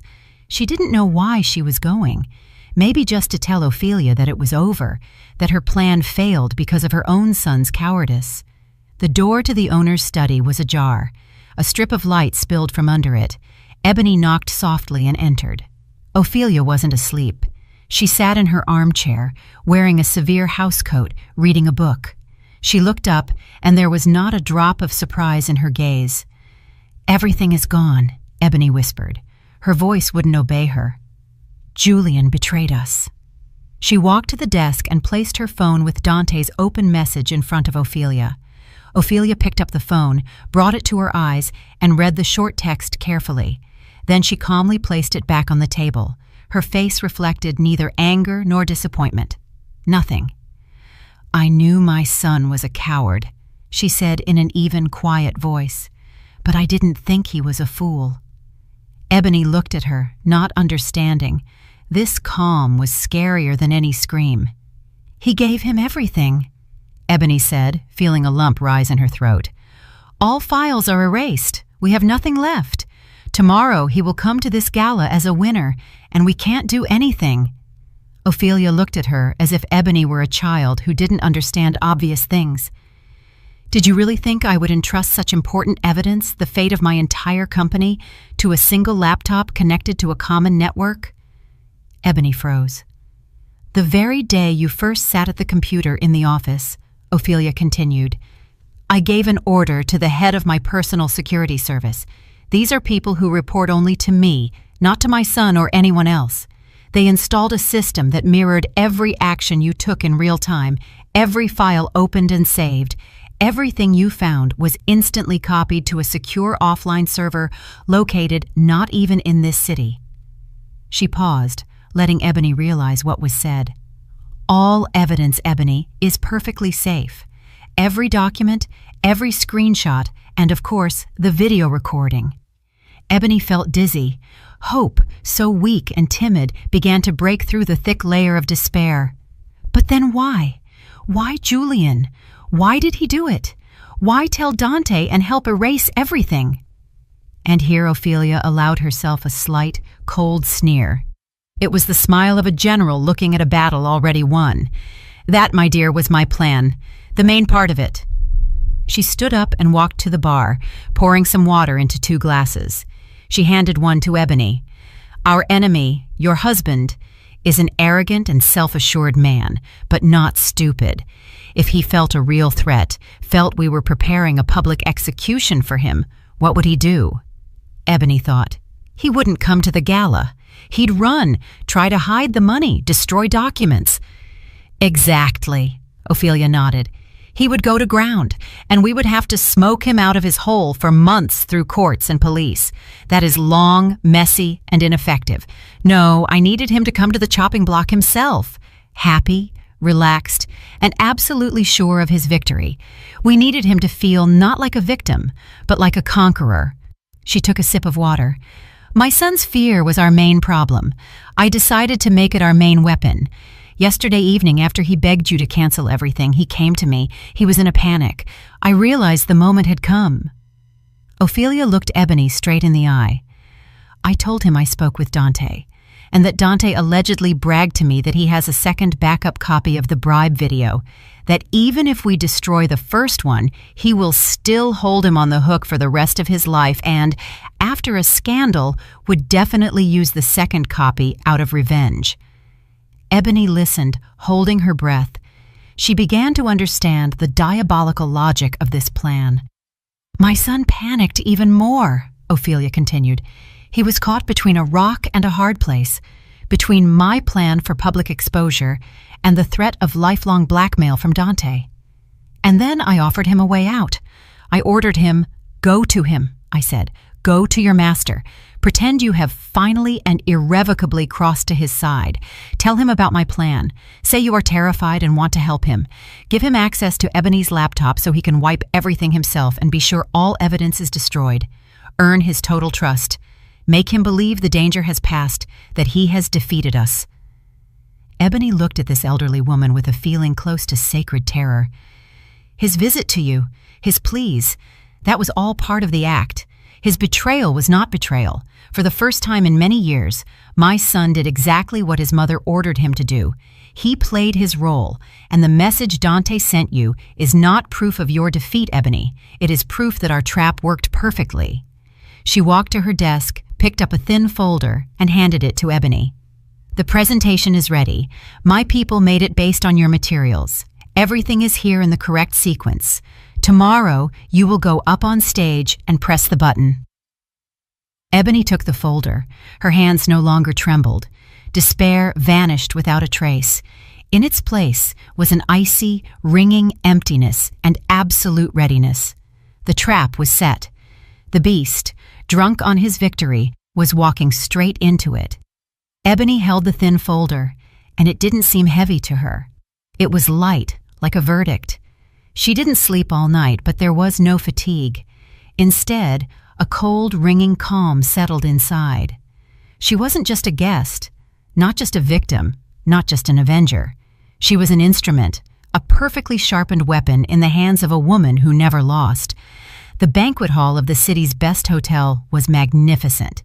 Huge crystal chandeliers flooded hundreds of guests in evening gowns and expensive suits with light. A live orchestra played. Waiters circulated with champagne. It was the triumph of Holloway Holdings, a celebration of strength and success, even despite the recent unfortunate loss of the tender. Ebony walked into the hall with Ophelia. She wore an elegant, severe gown of deep burgundy color provided by the hostess. She stayed behind Ophelia, remaining in her shadow. All eyes, of course, were fixed on the matriarch, but some recognized Ebony and began whispering. She felt their gazes but paid them no mind. Today they were just scenery to her. Dante was in the center of the room. He was the king of the evening. He laughed, accepted congratulations, shook hands. Many approached him and patted him sympathetically on the shoulder. "Don't worry about that tender, Dante. You did everything you could. We know how much effort you put into it." And he nodded with a grateful, modest smile, a Judas smile. At some point, their eyes met. He saw her standing next to Ophelia. Surprise flashed across his face, followed by a contemptuous, triumphant sneer. He left his conversation partners and walked straight toward her with a leisurely swagger. Ophelia had stepped away to speak with someone from the board of directors, leaving Ebony alone. "Didn't expect to see you here," he said quietly, stepping close. He smelled of expensive cologne and success. "Decided to come see how real people live?" Ebony remained silent, looking him straight in the eye. Her calm seemed to unsettle him. He expected fear, tears, humiliation. "Cat got your tongue?" he hissed. "Right. You got nothing to say. By the way, I'd tell you to go home, but you don't have one." It was his last word, the last drop of poison. But it didn't work. Ebony just smiled slightly. That smile, calm and a little sad, threw him off. He frowned, trying to understand what was happening, but it was too late. The music faded. The host walked onto the stage and announced that the traditional speech would now be given by the founder and owner of the company, Ophelia Holloway. The hall applauded. Ophelia slowly ascended the stage, approached the podium, and swept the guests with a heavy, commanding gaze. The applause died down. "Good evening, ladies and gentlemen, colleagues," her voice, amplified by the microphone, carried across the hall. "Every year on this day, we celebrate our achievements. But today I want to speak not of the past, but of the future. This year the future of our company was saved, and it was saved not by me and not by the board of directors, but by the intelligence, courage, and diligence of one woman."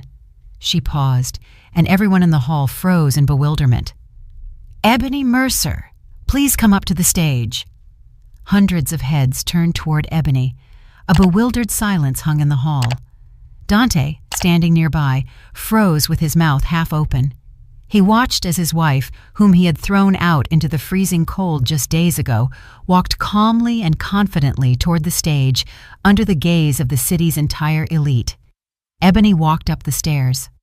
Ophelia nodded silently to her and stepped aside, leaving her alone at the podium. In Ebony's hand was a small remote for the projector. She pressed the button. The huge screens on the sides of the stage, which had previously displayed the company logo, came to life, and the first slide to appear was not a greeting, but a blown-up photograph of Dante Gaines's signature under one of the fake acts of work performed for T. Fennell Consulting. A murmur of confusion ran through the hall. Dante turned pale. Ebony pressed the button again. Next slide. The screens went dark, and a video began. Grainy, black and white, a restaurant booth. Julian Holloway looking around nervously, and a bundle of money he hid in his briefcase. The hall gasped. Everyone turned to Julian, who stood near the stage, white as death. He didn't hide his eyes. He looked at the screen, accepting his punishment. Button. Next slide. The money trail diagram. Dozens of arrows leading from Holloway Holdings accounts to shell companies, and finally converging at one point. Tasha Fennell's personal account. Button again, and a large color photograph appeared on the screens. Dante, tenderly hugging a pregnant Tasha on the clinic porch, ultrasound scans in her hands. A happy couple. Future parents. Women in the hall gasped. Someone recognized Tasha sitting at one of the back tables and pointed at her. She shrank into her chair, covering her face with her hands. Button. Blueprints and incorporation documents. Horizon Build and Supply, with the names Gaines and Fennell as founders. Proof of creating a parasite firm. And finally, the last slide. The final chord.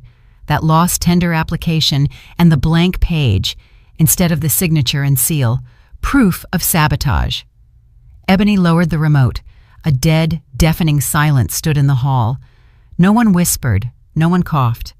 Everyone looked from the screens to Dante, who stood in the middle of the room like a cornered beast. His face was twisted with a mixture of rage and terror. It was over. It was irrefutable. He turned to run, but there was nowhere to run. Two men in strict suits were already quietly approaching his table. Two others headed toward the table where Tasha was sobbing. Ophelia had taken care of everything. The police, invited to the gala as guests, acted quickly and quietly. Dante didn't resist. He was broken. As they led him past the stage, his eyes met Ebony's. There was no more hatred or contempt in his eyes, only primal fear and misunderstanding. How? How did she do it? At that moment, Julian walked onto the stage. He approached the microphone. "What you saw in the first video is true," he said loudly and clearly, looking into the hall. "It was my mistake, my crime, and I am ready to face punishment for it.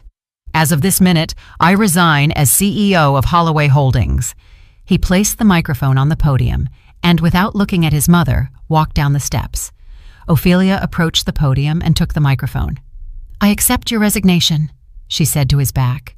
She watched as Dante was led away in handcuffs, following him with a long, cold look. Then she turned to the hall, put a hand on Ebony's shoulder, and handed her the microphone. Ebony took it. She looked out at the hundreds of faces that now stared at her, not with judgment or curiosity, but with shock and respect. She regained her voice. "Our company has survived a heavy blow," she said calmly and confidently. Her voice didn't waver. "Betrayal from within, but it has made us stronger. Starting tomorrow, we begin a procedure of full internal audit and restructuring. We will return everything that was stolen, and we will become even more successful. Mrs. Holloway has shown me trust by offering me the position of interim CEO, and I accept it." She paused, sweeping her gaze over the frozen hall. "And now, if you'll allow me, the party is over. Tomorrow, we all have a lot of work to do." She put down the microphone and, without looking back, walked off the stage. She took his job, his freedom, his reputation. She won completely. I'm really glad you're here and that I could share my story with you. If you liked it, show me by liking the video and subscribing to my channel. Let's see how many of us there are. Write in the comments which city you're watching from and what time it is. I'm so curious to know where all you wonderful people are tuning in from. If you want to support me a little extra, you can also send a small donation. I share new life stories for you every single day. And now, 2 of my most popular stories will pop up on the screen so you can choose what to watch next.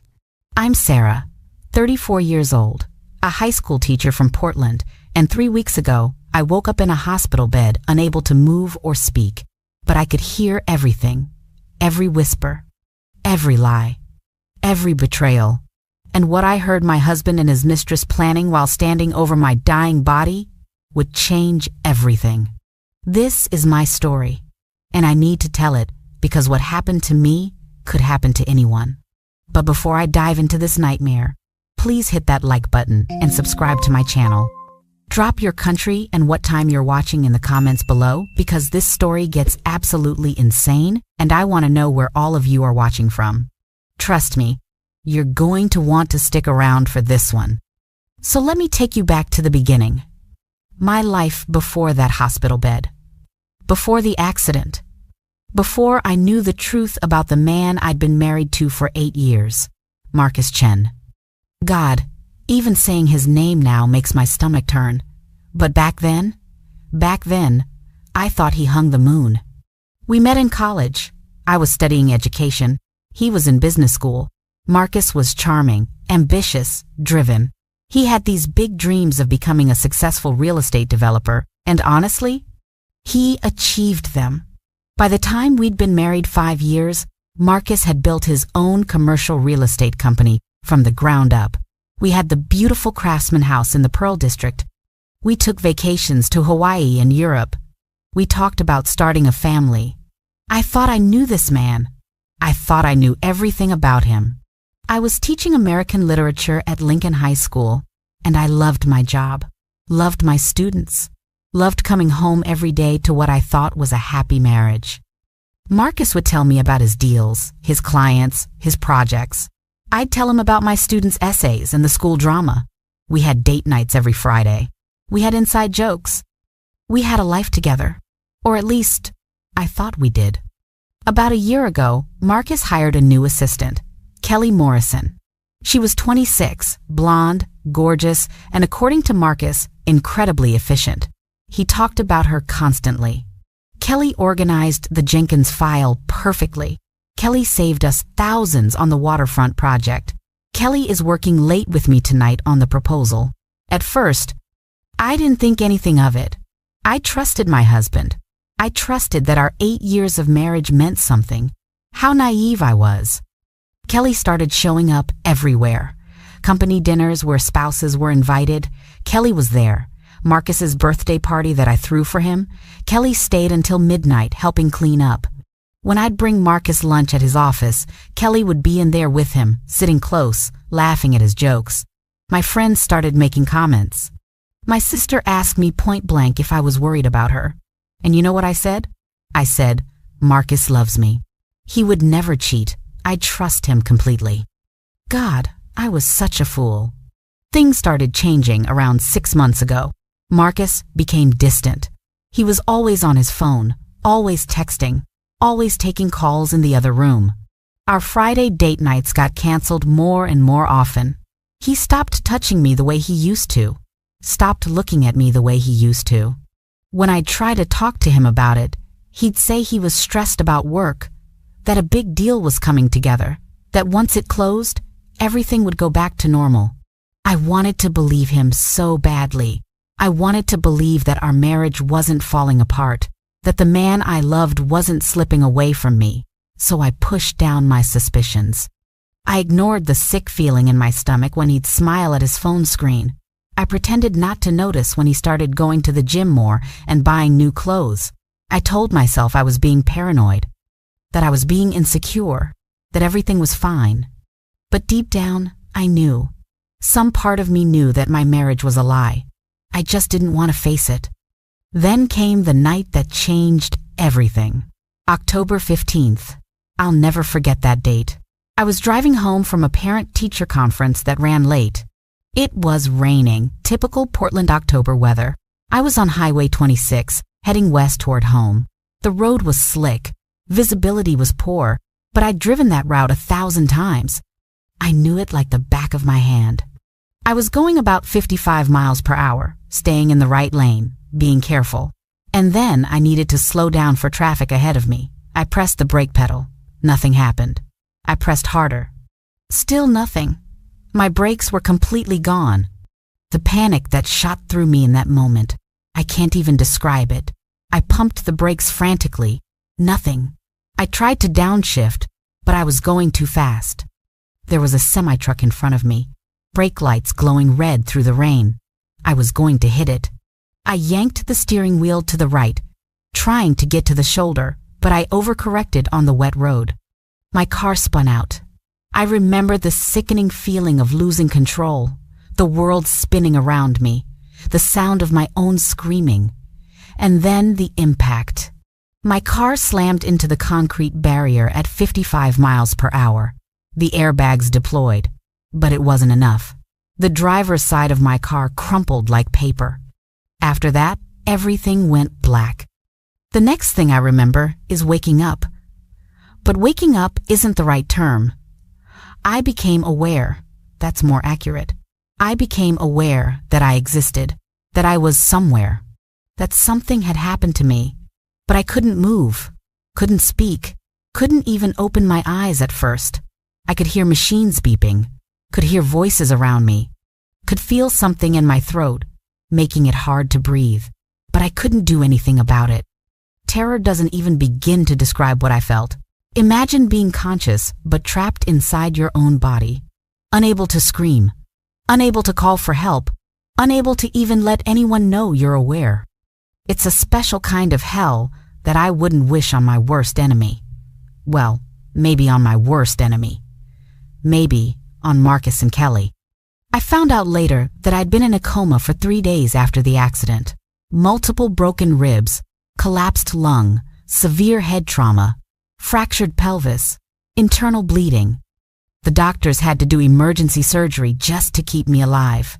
When I finally regained consciousness, I had what's called locked-in syndrome, a rare neurological condition where you're fully conscious and aware, but almost completely paralyzed. You can't move, can't speak, can't even blink sometimes.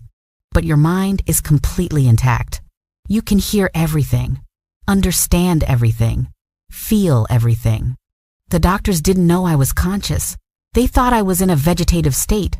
They talked about me like I wasn't there, discussed my prognosis in clinical terms while standing right next to my bed. Minimal brain activity. Unlikely to regain consciousness. If she does wake up, severe brain damage is probable. Quality of life would be severely compromised. And Marcus.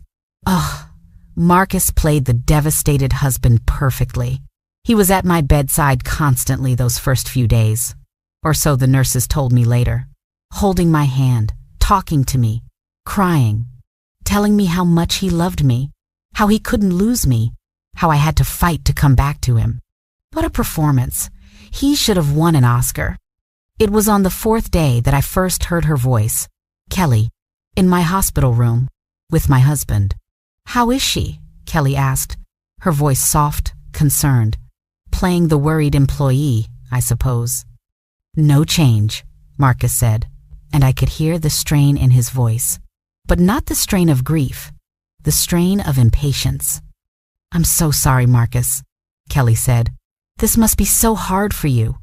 There was a pause, and then I felt it, the pressure on my bed shifting, someone sitting down next to me, and then Marcus's voice, closer now, closer to her. "I know this sounds terrible," he said quietly, "but part of me wonders if it would be better if she just didn't wake up. My heart would have stopped if it wasn't already hooked up to machines. Did I hear that right? Did my husband just say he wished I wouldn't wake up?" "Don't say that," Kelly whispered, but there was something in her voice, something that wasn't quite convincing. "I mean, look at her," Marcus continued. "Even if she does wake up, the doctor said she'd have severe brain damage. She wouldn't be Sarah anymore. She'd need round-the-clock care. It would be cruel to keep her alive like that." I wanted to scream. I wanted to thrash in the bed. I wanted to grab him by the throat and make him look at me and see that I was still here, still me, still alive and aware. But I couldn't move a single muscle. I was trapped, listening to my husband discuss why it would be better if I died. "When do you think—" Kelly started, then stopped. "When do I think what?" Marcus asked. Another pause. Then Kelly's voice, even quieter. "When do you think they'll let you make the decision? About life support?" Oh God. They were talking about pulling my plug, about killing me. My own husband and his mistress were standing over my bed, discussing ending my life. The doctor said if there's no improvement in 2 weeks, they'll talk to me about options. Marcus said, they'll probably recommend moving her to a long-term care facility. But I have medical power of attorney. I can make the decision to let her go peacefully. That must be such a burden for you, Kelly said, and I could hear her moving closer to him, having to make that kind of decision. It is, Marcus said, but I think Sarah would want me to let her go if there was no hope. She wouldn't want to live like this. She'd want me to move on, to be happy again. Tears were running down my face. I couldn't feel them, couldn't wipe them away, but later a nurse told me my pillow was soaked. My body was crying, even though I couldn't control it, couldn't express the anguish and betrayal that was ripping through my chest. You deserve to be happy, Kelly whispered. You've been through so much.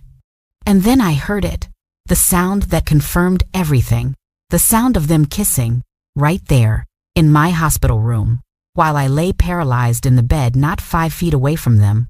They were kissing, and I could hear the soft sounds of it, and I wanted to vomit.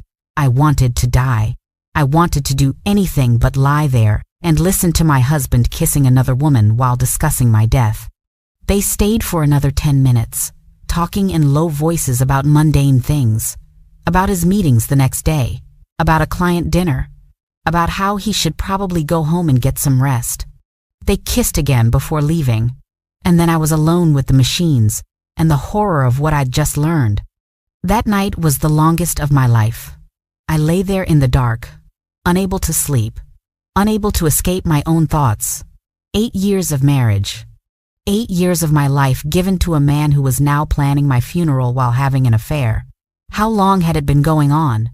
How long had he been lying to me? Did he ever love me at all? Or was I always just a convenience, a placeholder until something better came along? And the accident, the brakes failing. Was it really just an accident? Or was it something more? The thought kept creeping into my mind, even though I tried to push it away. Marcus was a successful businessman, not a murderer, right? But then again, I thought he was a faithful husband. And look how wrong I was about that. Over the next few days, Marcus and Kelly came to visit regularly. Always together. Always playing their parts when nurses were around. Kelly, the concerned assistant. Marcus, the devoted husband. But when they thought they were alone, when they thought I couldn't hear them, they let their masks slip. I learned so much about their affair in those visits. They'd been sleeping together for 8 months. It started at a conference in Seattle.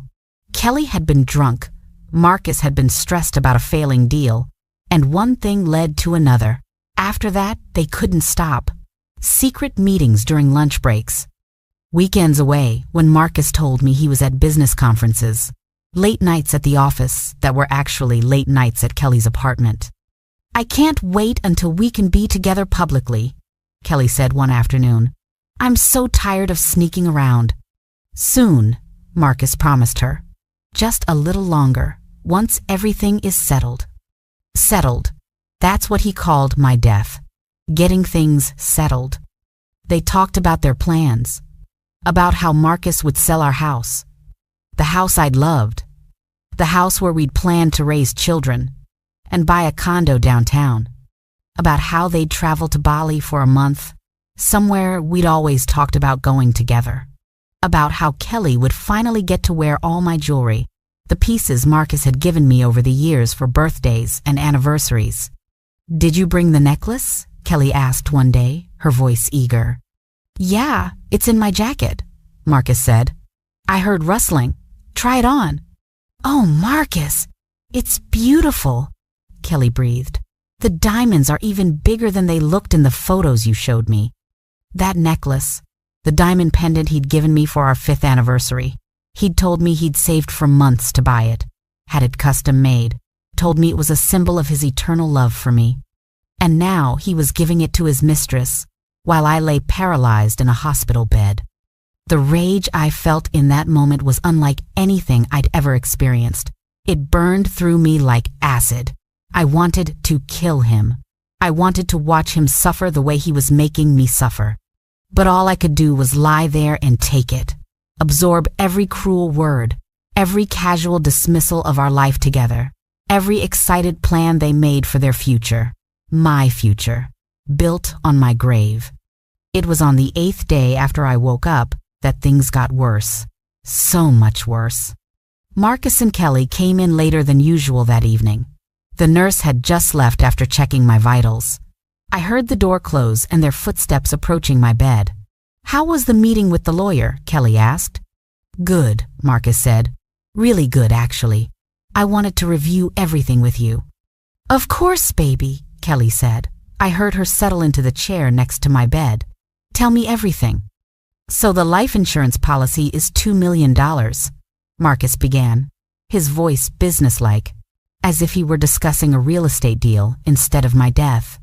"It pays out for accidental death, which this was. No issues there." $2 million. I didn't even know he'd taken out that large a policy on me. When had he done that? "The house is worth about $1.2 million in the current market," Marcus continued. "It's in both our names, but with her dead, it all comes to me. No mortgage, so that's pure equity. Her retirement account has about $300,000 inches it. Her life insurance through the school district is another $500,000. All told, we're looking at about $4 million. We. He said we, as if Kelly had any right to my money, to the life insurance policy that was supposed to protect our family, to the house I'd spent years turning into a home, to my retirement savings that I'd accumulated through 15 years of teaching. "Oh my God," Kelly whispered. "Marcus, that's incredible." "I know," Marcus said, and I could hear the smile in his voice, the satisfaction. "We'll be set for life. We can buy that condo in the Pearl District you loved. Travel wherever we want. You can quit working if you want to. We'll have everything we've ever dreamed of." "When do you think the insurance will pay out?" Kelly asked. "The lawyer said once she's declared dead or I make the decision to withdraw life support, it should be about 30 days for processing." Marcus explained. "The house will take a bit longer to sell, but I can put it on the market immediately. Maybe stage it as a sad widower who needs a fresh start. That'll help it sell faster." They both laughed at that. Actually laughed. At the idea of Marcus playing the grieving widower to sell our home faster. The home where we'd had Christmas mornings and dinner parties with friends. The home where I'd planted a garden every spring. The home where I'd dreamed of bringing our babies home from the hospital someday. "I've already been looking at condos," Kelly said. "There's this amazing penthouse with floor-to-ceiling windows and a rooftop terrace. 2 bedrooms, 3 baths. It's $2.5 million, but with the insurance money. We can afford it easily," Marcus finished. "Send me the listing. We'll go look at it next week." Next week. While I was still alive, still lying here, listening to them. They were planning their life together while I was still breathing. "What about the funeral?" Kelly asked. "Have you thought about that?" "The lawyer helped me start planning it, actually," Marcus said. "I'm thinking something small, intimate. Just close family and friends. We'll do it at that nice funeral home in Lake Oswego, the one with the gardens." "Will you do a burial or cremation?" Kelly asked. "Cremation," Marcus said immediately. "Burial plots are expensive, and honestly, I don't want a place I have to visit and pretend to grieve at. Plus, her family can't make a big shrine out of a cremation urn. My family. Oh God, my family. My parents who loved Marcus like a son. My sister who'd been his friend before she was even mine. What would this do to them? How would they survive losing me and learning the truth about Marcus at the same time?" "That makes sense," Kelly agreed. "What about her things, her clothes and jewelry and stuff?" "I'll donate most of the clothes," Marcus said. "Keep the jewelry for you. The furniture we can sell with the house, or keep what we want for the new place. The rest, I'll just get rid of. I want a fresh start. No reminders." No reminders. That's all I was to him now. A reminder to be disposed of. Not his wife. Not the woman he'd vowed to love and cherish. Just an inconvenient reminder of a life he wanted to erase. "I love you so much," Kelly said softly. "I know this is hard, but we're going to be so happy together." "I love you too," Marcus replied. "And honestly, part of me is relieved. I was going to have to divorce her eventually, and this way is so much cleaner. No splitting assets, no alimony, no drama. The accident was almost convenient." Convenient. He called my accident convenient. The accident that left me paralyzed and trapped in my own body. The accident that shattered my pelvis and broke my ribs and collapsed my lung. Convenient. And then Kelly said the words that changed everything. The words that confirmed my darkest suspicions. The words that turned this from a tragedy into a crime. "Did you cut her brake lines like you planned?" Kelly asked, her voice curious. "Or was the accident really just luck?" The room went silent. The only sounds were the beeping of my monitors and my own ragged breathing through the ventilator.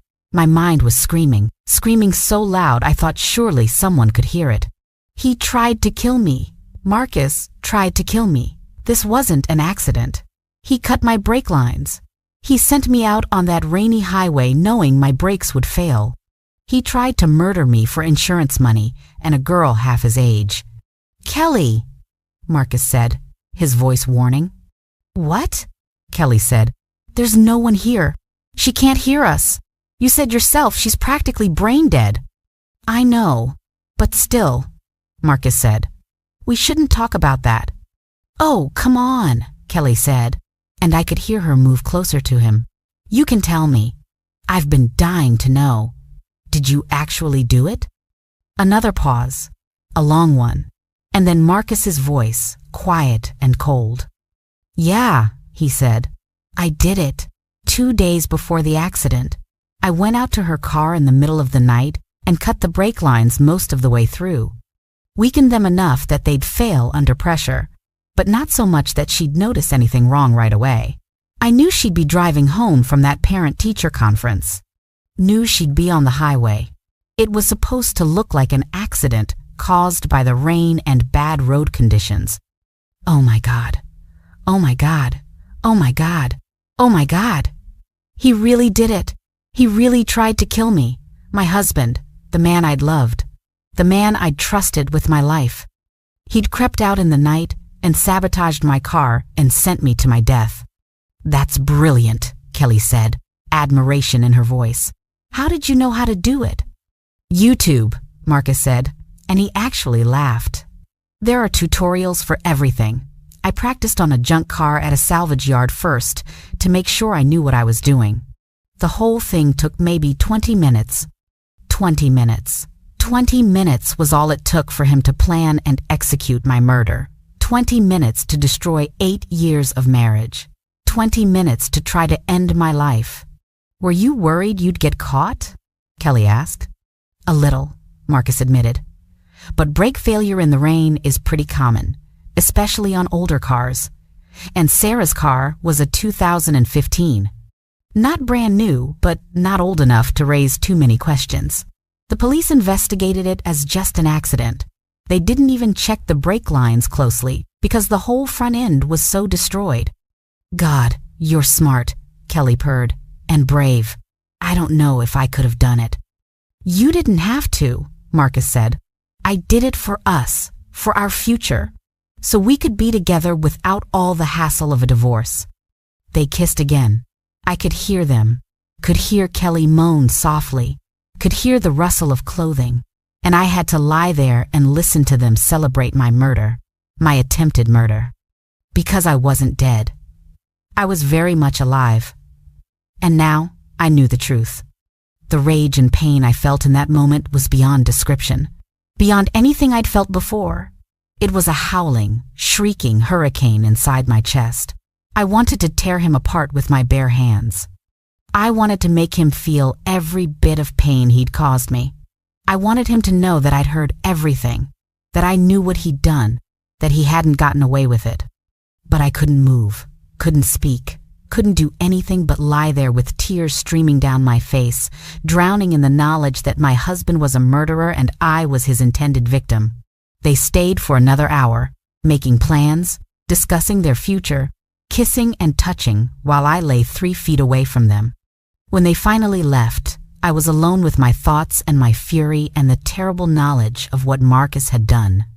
I had to find a way to tell someone, had to find a way to make them understand that I was still here, still conscious, still aware.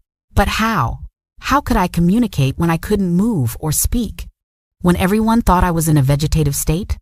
The answer came the next day, and her name was Emma. Emma Rodriguez was a nurse in the ICU. She was young, maybe 30, with kind eyes and a gentle touch. She'd been taking care of me since I was moved out of intensive care, and she always talked to me while she worked. Unlike the other nurses who treated me like an object to be maintained, Emma treated me like a person. "Good morning, Sarah," she said as she came in that morning. "How are we doing today? Let's check your vitals and get you cleaned up, okay?" She moved around the room efficiently, checking the machines, adjusting my IV, making notes on her tablet, and then she leaned close to suction the ventilator tube in my throat, a routine procedure that happened several times a day. "This might be a little uncomfortable," she warned me, like she always did. "Just try to relax." And then she noticed. I saw her eyes widen as she looked at my face. "Sarah," she said, her voice uncertain, Are you crying?" I was crying again. The tears I couldn't control, couldn't stop. The only way my body could express the torment I was experiencing. "Oh, honey," Emma said softly, reaching for a tissue to gently wipe my face. "I know this must be so scary for you, wherever you are." If I could have laughed bitterly, I would have. Wherever I was right here in this hell, listening to everything, feeling everything, unable to do anything about it. Emma finished cleaning my face and went back to her work, but I could see her glancing at me occasionally, a thoughtful look on her face. She was thinking about something. It was later that afternoon when she came back. During her regular rounds, she did her usual checks, and then she did something different. She pulled up a chair next to my bed and sat down, looking directly at my face. "Sarah," she said quietly, "I'm going to ask you something, and I know this might sound crazy, but can you hear me? If you can understand what I'm saying, try to blink, just once. Can you do that? Could I blink? I'd never tried. I'd been trapped in this body for over a week, paralyzed, unable to move. But maybe I could control my eyelids. Maybe that one tiny muscle still worked. I focused everything I had on my right eyelid, every ounce of concentration, every bit of strength I had left. Blink, blink, damn it, blink. And I felt it. The tiniest movement. My eyelid fluttered, just slightly. "Oh my God," Emma whispered. Her hand flew to her mouth. "Oh my God, Sarah, you can hear me, can't you? Do it again. Blink if you can understand me." I did it again, focused everything on that one tiny movement. My eyelid fluttered once more. Emma's eyes filled with tears. "Oh my God," she said again. "You're in there. You're conscious. You've been conscious this whole time." She stood up quickly, looking around as if she didn't know what to do. "I need to get the doctor. I need to tell them." No, she couldn't tell them yet. Not while Marcus still had medical power of attorney. Not while he could still make the decision to pull my plug. I needed to tell Emma the truth first. Needed her to know what Marcus had done. But how could I communicate that? How could I tell her with just eye blinks? Emma must have seen the panic in my eyes because she sat back down. "Wait," she said. "Are you scared? Blink once for yes, twice for no." I blinked once. Yes. God. Yes. I was terrified. "Okay," Emma said, thinking. "Are you in pain?" 2 blinks. No. Physical pain I could handle. It was the emotional pain that was killing me. "Is something wrong?" Emma asked. 1 blink. Yes. Everything was wrong. Emma bit her lip, clearly trying to figure out how to help me. "I'm going to get a letterboard," she said. "It'll take time, but we can spell out words.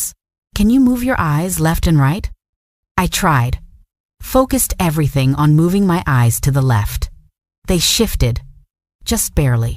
Then, to the right, another small movement. "Perfect," Emma said, standing up. "I'm going to be right back. Don't worry, Sarah. We're going to figure this out." She left the room, and I was alone with a tiny spark of hope for the first time since I woke up. Emma knew I was conscious. She was going to help me. Maybe, just maybe, I could tell someone the truth about Marcus. Emma came back 20 minutes later with a printed sheet of paper. The alphabet was arranged in a grid, with the letters grouped by frequency of use. She held it up where I could see it. "Okay," she said. "This is going to be slow, but it'll work. I'm going to point to different sections, and you blink when I'm pointing to the section with the letter you want. Then we'll narrow it down. Ready?" We started the painstaking process. Emma would point to a section of letters. I'd blink when she hit the right section. She'd narrow it down, letter by letter. It took nearly an hour to spell out the first word. Danger. Emma's face went pale. "You're in danger?" she asked. "From what? From who?" "Husband." "Your husband?" Emma asked, confusion and horror mixing in her voice. "Marcus? But he's been here every day. He seems so devoted to you." I would have laughed if I could. Devoted. Sure, devoted to collecting my life insurance. We continued spelling. It took hours. Emma had to leave for other patients and come back. But slowly, letter by painful letter, I told her everything. About the affair. About the plans for my funeral. About the money. And finally, about what I'd heard Kelly ask and what Marcus had admitted. Hecutmybrakes. Emma sat back in her chair, her face white. "He tried to kill you," she whispered. "Oh my God, Sarah. He tried to murder you for insurance money." One blink. "Yes." "And you heard him confess this? Him and his mistress?" One blink. "When do they come visit again?" Emma asked. I spelled out TONIGHT. Emma looked at the clock. It was already 6 p.m. Marcus and Kelly usually came around 7. "Okay," Emma said, her voice taking on a determined tone. "Okay, I believe you, Sarah, and we're going to catch them. I'm going to record them. I'll hide my phone in here somewhere where it can pick up audio, and if they say anything incriminating, we'll have proof." She stood up and looked around the room, trying to find a good hiding spot. Finally, she tucked her phone behind the water pitcher on the table next to my bed, positioning it so the microphone was exposed but the phone itself was hidden. "It's recording," she whispered to me. "If they confess again, we'll have evidence. Just stay calm, okay? I'll be right outside if you need me." Emma left, and I was alone with the recording phone and my racing thoughts. Would they say anything incriminating? Or had that conversation yesterday been a one-time thing, a moment of carelessness that wouldn't be repeated? At 7:15 p.m., I heard the door open. Marcus and Kelly. "Hey, baby," Marcus said, and I knew he was talking to me, performing for anyone who might be watching. "How are you today? Any changes?" Silence as he presumably checked the machines or looked at my chart.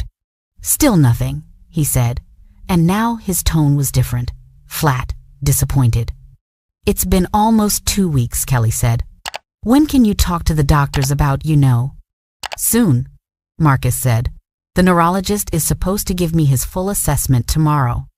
If he confirms there's no brain activity and no chance of recovery, I can make the decision to withdraw life support." "And then?" Kelly asked. "And then we wait," Marcus said. "She'll pass within a few hours once we remove the ventilator. Then we start the process of settling everything." They were talking about killing me. Right there in front of me, they were casually discussing removing the machines that were keeping me alive, and they had no idea I could hear every word. That Emma's phone was recording every word. I can't wait to start our life together, Kelly said. Really start it without sneaking around. Me too, Marcus said. You know what I was thinking? After the funeral, after everything is settled, we should take a trip, somewhere tropical, Bali or the Maldives. Just get away from everything. On her insurance money? Kelly asked, and she actually giggled while discussing spending the money from my death. Why not? Marcus said. She's not going to need it. Might as well enjoy it. There was silence for a moment. Then Kelly spoke again, her voice lower. Do you ever feel guilty? She asked. About what you did? My heart rate spiked, the monitor beeping faster. Come on, Marcus. Confess again. Admit what you did. Guilty? Marcus said. Not really. I mean, it's not like I wanted to hurt her, but our marriage was over. She was holding me back. This way is just cleaner. She doesn't suffer through a divorce. I don't lose half my assets, and you and I get to be together. It's better for everyone. But you killed her, Kelly said. Or tried to. Doesn't that bother you at all? Say it, I thought. Say you cut the brake lines. Admit it out loud one more time. Look, Marcus said, his voice getting harder. We've been over this. What's done is done. The brake lines were already pretty worn. I just helped them along. It's not like I shot her or something. It was quick, mostly painless. She probably barely knew what was happening before the crash. There it was. Not quite as explicit as before, but close enough. He'd admitted to tampering with my brakes, to causing the accident, to trying to kill me. You're right, Kelly said. I'm sorry. I don't know why I'm being weird about this. It's just being in here with her like this.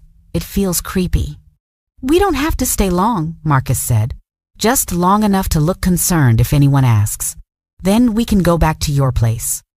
They stayed another 10 minutes, talking about mundane things.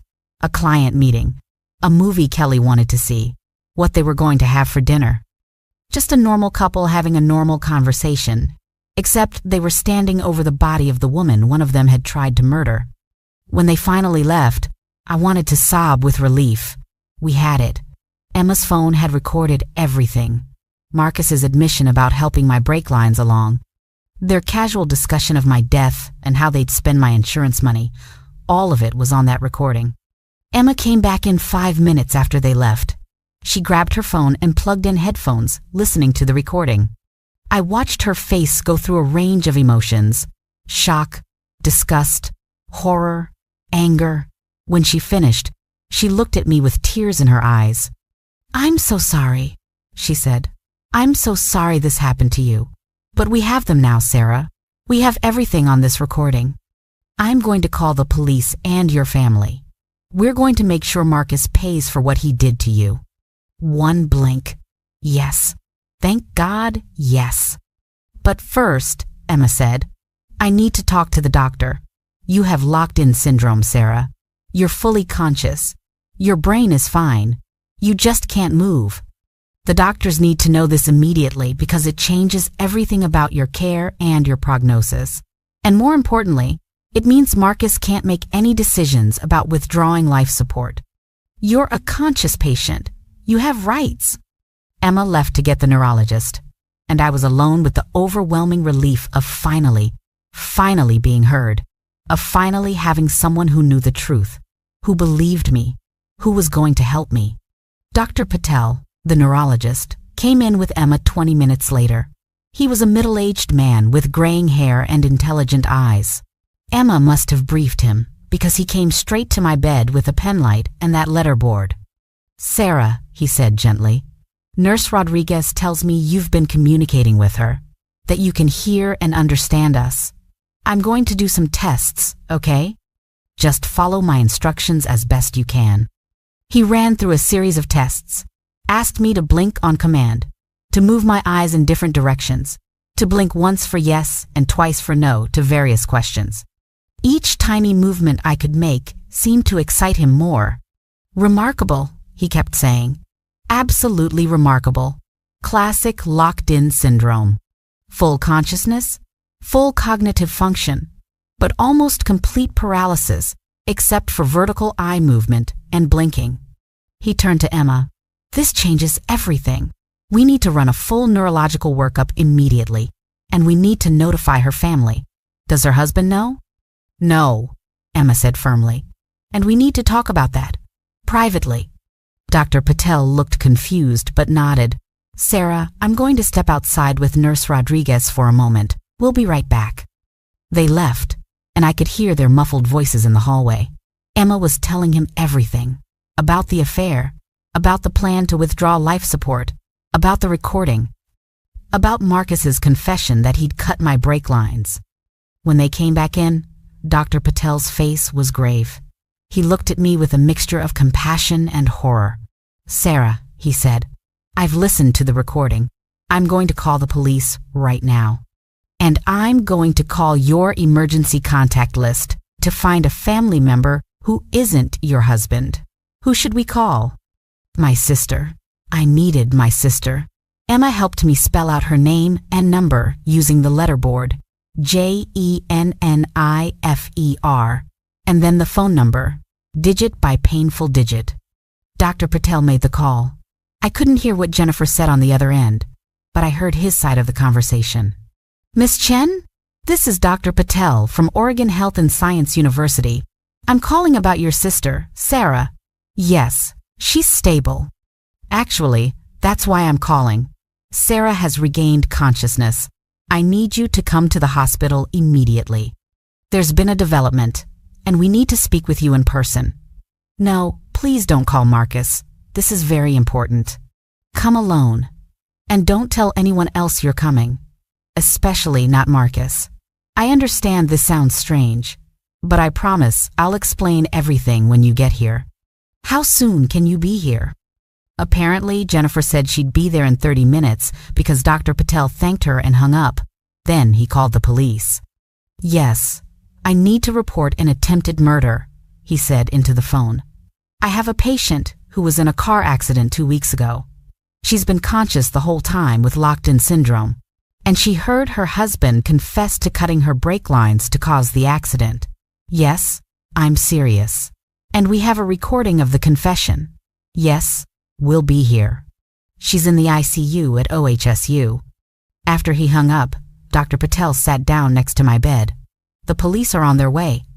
He said, so is your sister. We're going to make sure you're safe, Sarah. Marcus won't be able to hurt you again. The relief that washed over me was so intense, I started crying again.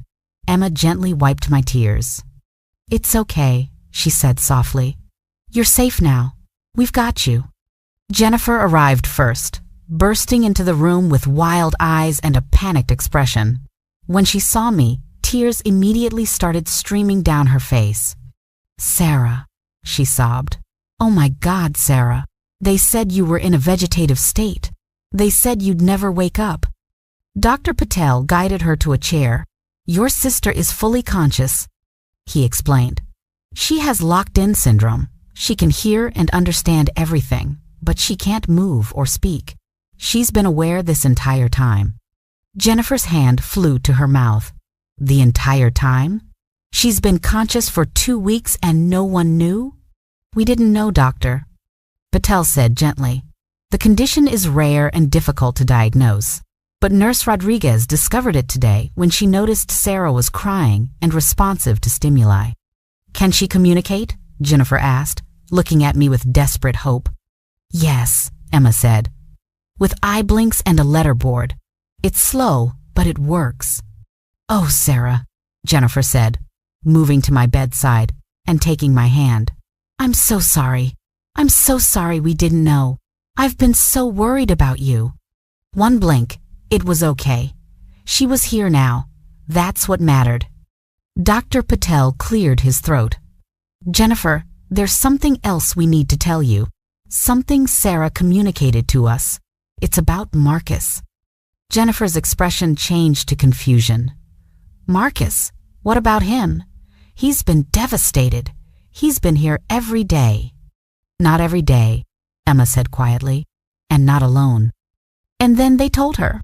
about the affair with Kelly, about the plans to withdraw life support, about the insurance money and the new condo, and the trip to Bali, about selling our house and giving away my things, and finally, about the recording, about Marcus's confession that he'd cut my brake lines.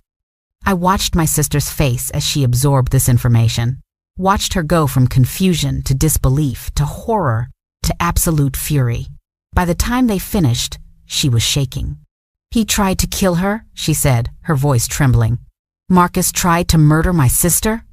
"We have him on recording admitting to it," Dr. Patel said. "The police are on their way." Jennifer looked at me, tears streaming down her face. "Is it true?" she asked. "Did he really do this to you?" One blink. "Yes." "Oh God," Jennifer said, covering her face with her hands. "Oh God, Sarah, I'm so sorry. I liked him. I trusted him. I never suspected. I never thought." Two police detectives arrived about 10 minutes later, Detective Morrison and Detective Park. They were both in their 40s, experienced, serious. Emma played the recording for them while they listened with increasingly grim expressions. "This is gold," Detective Morrison said when it finished. "We've got motive, opportunity, and a confession, but we need to confirm the brake lines were actually cut." "The car was totaled in the accident," Dr. Patel said. "Is there any way to still check?" "If it hasn't been scrapped yet, our forensics team can examine it," Detective Park said. "Even with crash damage, a deliberate cut should still be distinguishable from normal wear or crash damage. The pattern is different." "What about Marcus?" Jennifer asked. "Is he going to be arrested?" "We need to be strategic about this," Detective Morrison said. "If we arrest him now, his lawyer will claim the recording is inadmissible or that he was just talking tough for his girlfriend. We need the physical evidence from the car, and honestly, it would be better if we could get him to confess again, this time to us." "How?" Emma asked. Detective Park smiled grimly. "We set up a sting. We let Marcus think everything is going according to plan. Let him think Sarah is still unresponsive. Tomorrow, when he comes in to meet with Dr. Patel about withdrawing life support, we'll have officers in the room, undercover, and we'll see if we can get him to admit what he did." "Is that safe?" Jennifer asked, looking at me with worry. "What if he tries something?" "We'll have multiple officers here," Detective Morrison assured her. "Your sister will be completely safe, and this way we can make sure he goes away for a very long time." They worked out the details. Dr. Patel would call Marcus in the morning and tell him it was time to discuss Sarah's prognosis and options. Marcus would come in, expecting to sign paperwork to withdraw life support, but instead he'd walk into a trap. "Sarah," Detective Park said, "coming to stand by my bed. I know this is frightening, but can you be brave for one more day? Can you pretend to still be unresponsive when Marcus comes tomorrow? We need him to feel confident, safe. That's when people get careless and admit things." One blink. Yes, I could do it. I could lie there and let Marcus think he was getting away with murder for one more day if it meant he'd spend the rest of his life in prison. "You're incredibly brave," Detective Park said. "We're going to get justice for you, I promise." Jennifer stayed with me that night. The nurses brought in a recliner so she could sleep in my room. She held my hand and talked to me for hours, telling me about everything that had happened in the 2 weeks since the accident, about how worried everyone had been, about the prayer vigils at my school, about our parents, who were on a cruise in Alaska and didn't even know about the accident yet because Jennifer hadn't wanted to worry them until there was news. "I'll call them tomorrow," Jennifer said, "after Marcus is arrested. I can't tell them everything over the phone. They'll need to be here." They loved Marcus too. This is going to destroy them. It was going to destroy a lot of people. My parents, my friends, my colleagues at school, everyone who thought Marcus was this wonderful, devoted husband. Everyone who'd comforted him and told him how sorry they were for his loss. They were all going to find out the truth. But right now, I didn't care about their feelings. I cared about justice, about making Marcus pay for what he'd done to me. For the 2 weeks of hell he'd put me through, lying paralyzed while he planned my funeral, for trying to kill me, for betraying 8 years of marriage for money and a younger woman. The rage still burned in me, would probably always burn in me, but now it had a purpose. Now it had a direction. Marcus was going to prison, and I was going to make sure of it. The next morning, Dr. Patel called Marcus at 9 a.m. I couldn't hear the conversation, but I heard Dr. Patel's side of it. "Mr. Chen, this is Dr. Patel. I need you to come in today at 2 p.m. It's time we had a serious discussion about Sarah's prognosis and your options moving forward." "Yes, I'm afraid there's been no change. I'll explain everything when you get here. Please come alone. We'll need to discuss some difficult decisions." Marcus apparently agreed because Dr. Patel thanked him and hung up. He looked at me and Jennifer. "He's coming at 2, he said. "The police will be here by 1:30 to set up." Those hours crawled by. Jennifer held my hand. Emma came in and out, checking on me, offering encouragement. The detectives arrived at 1:30 as promised, along with 2 uniformed officers who would wait outside the room. Detective Morrison and Detective Park positioned themselves near the door, where they could observe but wouldn't be immediately visible to Marcus when he entered. They put a small recording device on Dr. Patel's coat pocket, another one on Emma's scrubs. They were taking no chances. Everything Marcus said would be recorded from multiple sources. At 1:55, Jennifer kissed my forehead. "You can do this," she whispered. "Just stay still, stay calm, let him hang himself." She left the room reluctantly, going to wait with the uniformed officers in the hallway. It would just be me, Dr. Patel, Emma, and the 2 detectives hiding near the door when Marcus arrived. At 2:03 p.m., I heard his footsteps in the hallway, heard his voice thanking a nurse for directions. And then the door opened, and Marcus walked into the room. He looked tired, stressed. There were dark circles under his eyes. Good. I hoped he wasn't sleeping well. I hoped guilt was eating him alive. Though I doubted it. Marcus had proven himself to be a psychopath. He'd probably just been stressed about pulling off his plan.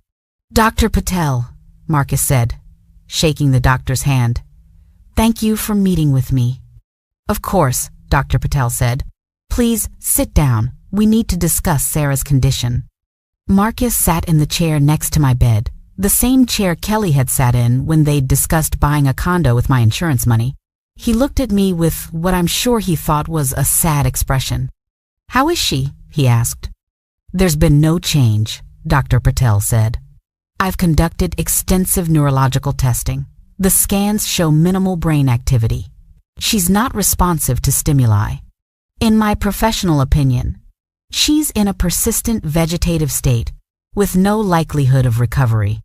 I wanted to scream at the lie, wanted to open my eyes and show Marcus that I was very much aware, very much alive, very much about to destroy him, but I stayed still, kept my breathing even, played dead like the corpse he wanted me to be. "I see," Marcus said quietly. "So what are my options?" "You have medical power of attorney," Dr. Patel said, "which means you can make the decision about continuing life support or withdrawing it. If we remove the ventilator, Sarah would pass within a few hours. It would be peaceful. She wouldn't feel any pain." "And you think that's the right decision?" Marcus asked. "To let her go?" "Say it," I thought. "Say you want me dead. Give them a reason to be suspicious." "I think it's your decision to make," Dr. Patel said carefully. "But I can tell you that her quality of life, even if she were to miraculously wake up, would be severely compromised. She'd need round-the-clock care. She'd likely have significant cognitive impairment. She wouldn't be the Sarah you knew." Marcus nodded slowly. "Sarah and I talked about this once," he said. "Years ago, she told me she'd never want to be kept alive by machines, that if something like this ever happened, she'd want to be let go with dignity." Liar. We'd never had that conversation. I'd never told him anything like that. He was making it up to justify killing me. "Did she have that in writing?" Dr. Patel asked. "A living will or advance directive?" "No. Marcus said. It was just a conversation. But I know what she would want. And honestly, seeing her like this for the past 2 weeks, it's been torture.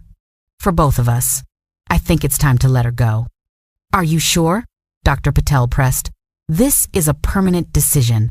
Once we withdraw life support, there's no going back. I'm sure, Marcus said firmly.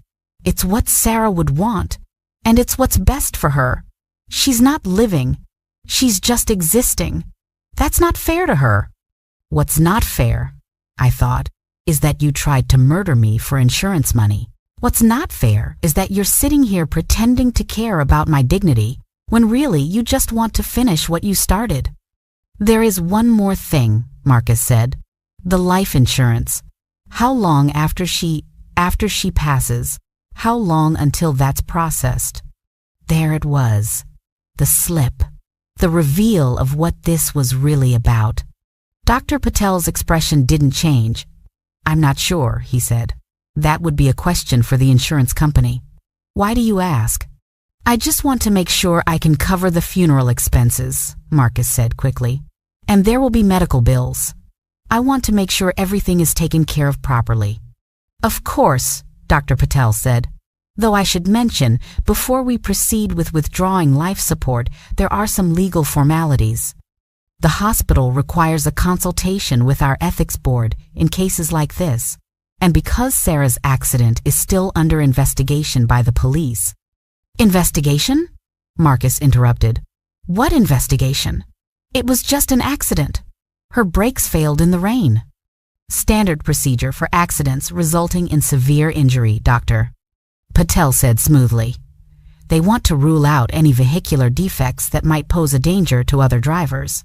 I believe they're examining her car's brake system. I could see Marcus's face go pale. They're examining the brakes? Yes, Dr. Patel said. Just routine. Nothing to worry about. Unless there was something wrong with them that would have caused the failure? This was it.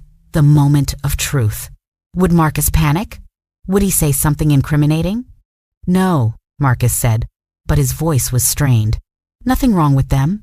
They were just old, worn out. Were they? Dr. Patel asked. Forgive me, but I thought Sarah's car was only from 2015. That's not very old for brake failure, is it? It was a used car, Marcus said quickly. Who knows what condition it was in? Look, what does this have to do with withdrawing life support? Nothing really, Doctor. Patel said. I'm just trying to understand the accident. It must have been terrifying for you. Getting that call, finding out your wife had been in such a terrible crash. It was, Marcus said. The worst day of my life. I bet. I bet it was terrible when your murder plan only half worked and left me alive to potentially identify you as the culprit. Detective Morrison stepped forward from his position near the door. Actually, Mr. Chen, I'd like to hear more about that. Marcus jumped, turning to see the detective for the first time. Who are you? Detective Morrison, Portland Police. He showed his badge. I'm investigating your wife's accident. Do you have a few minutes to answer some questions? I already talked to the police, Marcus said, right after the accident. I know, Detective Morrison said, but some new information has come to light. For instance, did you know that brake line failure in a 2015 vehicle is extremely rare, especially in a car that's been regularly maintained? And Sarah's car was maintained regularly, wasn't it? You took it in for oil changes every few months? Yes, I think so, Marcus stammered. You think so? Detective Morrison pressed. You don't remember? Because according to the maintenance records from her dealership, the car had just been serviced 3 weeks before the accident. Everything checked out fine, including the brakes. Marcus stood up. I don't know what you're implying, but I don't have to answer these questions. If you want to talk to me, you can contact my lawyer. That's your right, Detective Morrison said. But I thought you'd want to help us figure out what happened to your wife, unless you already know what happened? Of course I don't know, Marcus said, his voice rising. Her brakes failed. That's what happened. It was an accident. Was it? Detective Park said, stepping forward now too. Because we examined the wreckage yesterday, And our forensics team found something interesting. The brake lines weren't just worn. They were deliberately cut, partially severed so they'd fail under pressure. Someone sabotaged your wife's car, Mr. Chen. Someone tried to kill her. Marcus's face went from pale to ashen. That's impossible. Who would want to hurt Sarah? She's a teacher. Everyone loves her. That's what we're trying to figure out, Detective Morrison said. Who had access to her car? Who knew her schedule? Who would benefit from her death? I don't know, Marcus said, but he was sweating now. I could see beads of perspiration on his forehead. Really? Detective Park said. Because I can think of someone who had access to her car every night, someone who knew she'd be driving on the highway that night, someone who would collect millions of dollars in insurance money if she died. You think I did this? Marcus said, his voice incredulous. You think I tried to kill my own wife? That's insane. I love Sarah. I've been here every day praying for her to wake up. Have you? Detective Morrison said. Because we have witnesses who say you've been spending most of your time here with your assistant, Kelly Morrison, and that the two of you seem very close. Marcus's jaw clenched. Kelly is a colleague, a friend. She's been supporting me through this difficult time.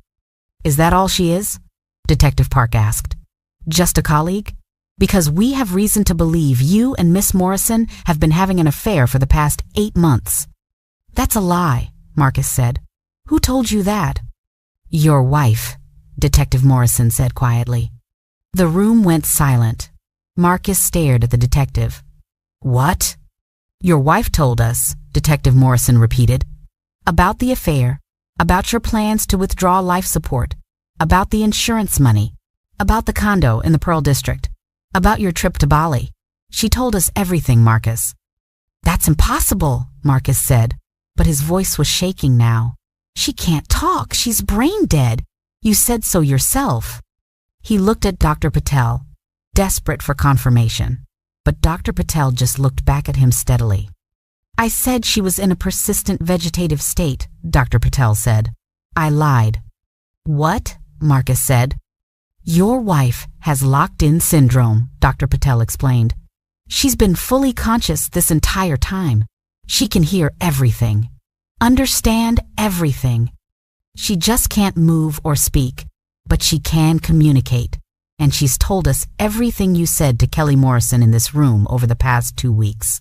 Everything about the affair, about the insurance money, about planning her funeral while she was still alive, and most importantly, about how you cut her brake lines.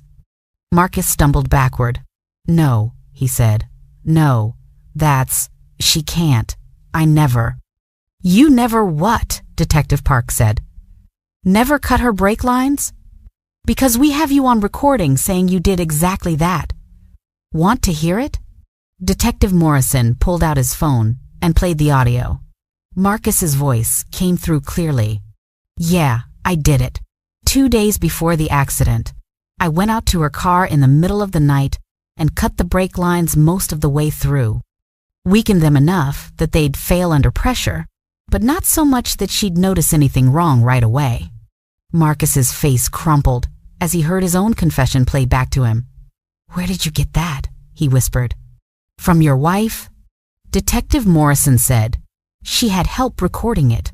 Turns out, when you're planning to murder someone, you should probably make sure they're actually unconscious before you confess. Marcus looked at me then, really looked at me, and I let him see it. Let him see my eyes, track his movement. Let him see that I was aware, that I'd heard everything, that I'd been conscious for every cruel word, every betrayal, every moment of his performance as the devoted husband. Sarah? He said, his voice breaking. You've been awake? I blinked. Once, deliberately, yes. Oh God, Marcus said. Oh God, Sarah, I can't explain. It wasn't. I didn't mean. Marcus Chen, Detective Morrison said, pulling out handcuffs. You're under arrest for the attempted murder of Sarah Chen. You have the right to remain silent. Marcus didn't seem to hear the Miranda warning. He was still staring at me, his face a mask of horror. "Sarah, please," he said as Detective Park pulled his arms behind his back. "Please, it wasn't supposed to be like this. I didn't want you to suffer. It was supposed to be quick. You weren't supposed to feel anything. Please, you have to understand." "Mr. Chen, stop talking," Detective Morrison said sharply. "Anything you say can and will be used against you in court." But Marcus couldn't stop. "I loved you," he said, tears streaming down his face now. "I did love you, Sarah. But things changed. I changed. Kelly and I. We just fit together. And I couldn't afford a divorce. The business was underwater.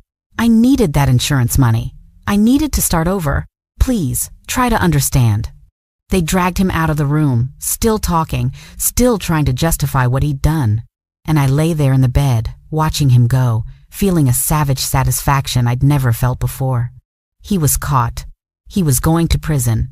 And I was alive to see it. Jennifer rushed back in the moment they took Marcus away. She was crying, laughing, hugging Emma and Dr. Patel. "You did it," she said to me, coming to hold my hand. "Sarah, you did it," he confessed. "They have everything. He's going away forever." One blink. Yes, it was over. The nightmare was finally over. The next few days were a whirlwind. Kelly Morrison was arrested as an accomplice. The forensics report confirmed that the brake lines had been deliberately cut. The recordings were admitted as evidence. Marcus's lawyer tried to get them thrown out, tried to argue entrapment or coercion, but it didn't work. The evidence was overwhelming. My parents flew back from Alaska. They were devastated by everything. The accident, my condition, Marcus's betrayal, but mostly they were just grateful I was alive. Grateful that I was conscious and aware. Grateful that I'd survived Marcus's murder attempt. "We're going to get you the best care," my father said, holding my hand with tears in his eyes. "The best therapists, the best doctors. We're going to help you recover as much as possible." And they did. Over the next few weeks, I was transferred to a specialized rehabilitation center, started intensive physical therapy with specialists in locked-in syndrome. Slowly, painfully, I began to regain tiny amounts of movement, a twitch in my fingers, a slight movement in my toes. The doctor said it was miraculous. That most locked-in syndrome patients never recover any motor function. But I was determined. Fueled by rage and the need for revenge, I wanted to stand up at Marcus's trial, wanted to look him in the eye and tell him exactly what he'd put me through. Wanted him to see that he hadn't broken me, that I'd survived despite his best efforts. 6 months after the accident, I could move my right hand enough to use a special computer that tracked my finger movements. I could type out full sentences instead of spelling things letter by letter. My voice was starting to come back too, though it was weak and slurred. But it was my voice, my words, and I was going to use them to bury Marcus. The trial happened 8 months after the accident. Marcus pled not guilty, which was a joke considering all the evidence against him. But his lawyer tried anyway, tried to argue that the recordings were taken out of context, that Marcus had been under extreme stress and just venting to his girlfriend, that he'd never actually cut the brake lines. But the forensics were clear. The brake lines had been deliberately severed. And there were security camera footage from the salvage yard showing Marcus visiting 3 weeks before the accident, the same salvage yard where he'd admitted to practicing on a junk car. I testified via video link from the rehab center. With Jennifer's help and my speech computer, I told the jury everything. Every moment of consciousness while paralyzed. Every cruel word I'd heard. Every betrayal. Every moment of terror when I thought Marcus would succeed in killing me by withdrawing life support. The courtroom was silent when I finished. Several jurors were crying. Marcus was staring at the table, unable to look at me. Kelly, sitting in the gallery after pleading guilty to lesser charges in exchange for testimony, was sobbing into her hands. The jury deliberated for less than 3 hours. Guilty on all counts. Attempted first-degree murder, insurance fraud, and conspiracy to commit murder. The judge sentenced him to life in prison without the possibility of parole for 25 years. Kelly got 10 years for being an accomplice. I was in the courtroom for the sentencing, in my wheelchair, with my family around me. When the judge read the sentence, I felt a weight lift off my chest that I'd been carrying for months. Justice. Finally, justice. Marcus looked at me as they led him away in shackles. He opened his mouth like he wanted to say something. But what could he say? What words could possibly make up for what he'd done? I looked him in the eye and, with enormous effort, lifted my right hand, and I gave him the middle finger. The bailiffs dragged him away. I never saw him again. That was 2 years ago. Now, I'm sitting in my parents' living room, typing this story on my computer. I've recovered more than the doctors ever expected. I can walk with a cane. I can talk, though my speech is still a bit slurred. I can use my hands well enough to type and feed myself and do most daily activities. I'll never be 100% again. But I'm alive. I'm free. And Marcus is rotting in a prison cell where he belongs. I went back to teaching last fall, part-time at first, but now I'm back full-time. My students were amazing when I returned. They threw me a welcome back party and made cards and told me how inspiring I was. I didn't feel inspiring. I just felt grateful to be alive. I've been going to therapy, working through the trauma of everything that happened. The betrayal, the attempted murder, the 2 weeks of horror lying paralyzed while my husband planned my death. It's not easy. Some days are harder than others, but I'm healing, slowly but surely. The divorce was finalized a year ago. I got everything. The house, the assets, everything Marcus had tried to steal from me. I sold the house. Too many bad memories. Bought a smaller place closer to my school. Started over. And Emma, the nurse who saved my life, we're best friends now. She visits every week, brings wine, and we watch terrible reality TV and laugh about nothing. She's the reason I'm alive. If she hadn't noticed my tears that day, hadn't believed me, hadn't recorded Marcus's confession, I'd be dead. Marcus would have withdrawn life support, and no one would have ever known it was murder. I think about that sometimes, about how close Marcus came to getting away with it. If the accident had killed me instantly, he'd be living in a penthouse with Kelly, spending my insurance money, and everyone would have thought he was the devoted husband who'd lost his wife too soon. The thought makes me sick, but it also makes me grateful. Grateful that I survived. Grateful that the truth came out. Grateful that justice was served. People ask me if I'm angry, if I hate Marcus, and honestly, I don't know. Hate is exhausting. Rage is exhausting. I spent so many months consumed by it, lying in that hospital bed with nothing but my fury to keep me company. But now I'm just tired. Tired of thinking about him. Tired of giving him any space in my mind. What Marcus did was evil, unforgivable. He tried to murder me for money. He betrayed 8 years of marriage without a second thought. He stood over my hospital bed and planned my funeral while I lay there conscious and aware. There's no coming back from that. No redemption arc. No forgiveness. But he doesn't get to define the rest of my life. He doesn't get to be the story I tell. I'm more than what he did to me. I'm a teacher, a sister, a daughter, a friend, a survivor. I'm Sarah Chen, and I'm alive despite his best efforts. To anyone listening to this story, I want you to hear this. Trust your instincts about people. If something feels wrong, it probably is. Don't ignore red flags because you want to believe the best in someone. Don't stay in a relationship that doesn't feel right just because you've invested years in it. Your life is valuable. You are valuable. And if someone makes you feel otherwise, get out, get help, tell someone. And to anyone who's going through something similar, who's trapped in a relationship with someone who wants to harm you, you're not alone. There are people who will believe you, who will help you, who will fight for you. You deserve to be safe. You deserve to be loved. You deserve to live. I survived because one nurse took the time to see me, to really see me, to believe that I was still in there, still conscious, still fighting. Emma saved my life by simply paying attention, by trusting her instincts, by refusing to give up on me. We all have the power to be that person for someone else, to see them, to believe them, to help them. Use that power. It might save a life. As for me, I'm building a new life, one that doesn't include Marcus or Kelly or the nightmare they put me through. I'm dating again, a fellow teacher who's kind and patient and nothing like Marcus. I'm traveling. I went to Bali last summer, the place Marcus and Kelly had planned to visit with my insurance money. I scattered ashes of my old life there. Let the ocean take them away. I'm not the same person I was before the accident. How could I be?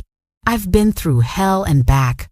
I've experienced things I wouldn't wish on my worst enemy. I've stared death in the face and survived. That changes you, hardens you in some ways, but also makes you appreciate the little things more. A sunrise, a good cup of coffee, a student who finally understands a difficult concept, a friend who makes you laugh until you cry. Life is precious. Life is short. And I'm not wasting another second of mine on hatred or fear or the shadow of what Marcus tried to do to me. I'm free. I'm alive. And every day I wake up is a victory. Marcus wanted me dead, but I'm still here. Still breathing. Still fighting. Still living. And I'm going to live the best damn life I can, just to spite him. That's my revenge. Not hatred, not wishing him harm in prison, just living, thriving, being happy despite what he did to me.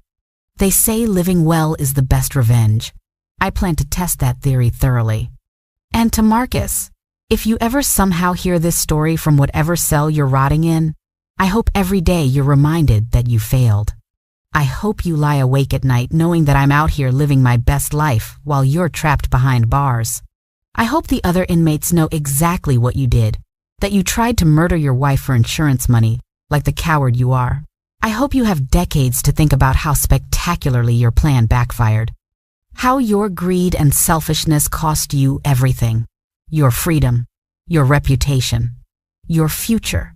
You thought you were so smart, so clever, cutting my brake lines and making it look like an accident. But you underestimated me. You underestimated my will to survive. You underestimated that someone would actually care enough to notice I was still conscious. And most of all, you underestimated how stupid you were to confess your crime while standing over my supposedly unconscious body. I want you to know that every happy moment I have from now on is a testament to your failure. Every laugh, every sunrise I see, every student I teach, every time I hold hands with someone who actually loves me. Every breath I take is proof that you didn't win. You didn't break me. You didn't destroy me. You just made me stronger. Kelly's in prison too, in case you're wondering. Last I heard, she's realized what a massive mistake she made, throwing her life away for a married man who turned out to be a murderer. She wrote me a letter once, trying to apologize. I burned it without reading past the first line. I don't care about her apologies. I don't care about her regrets. She made her choices.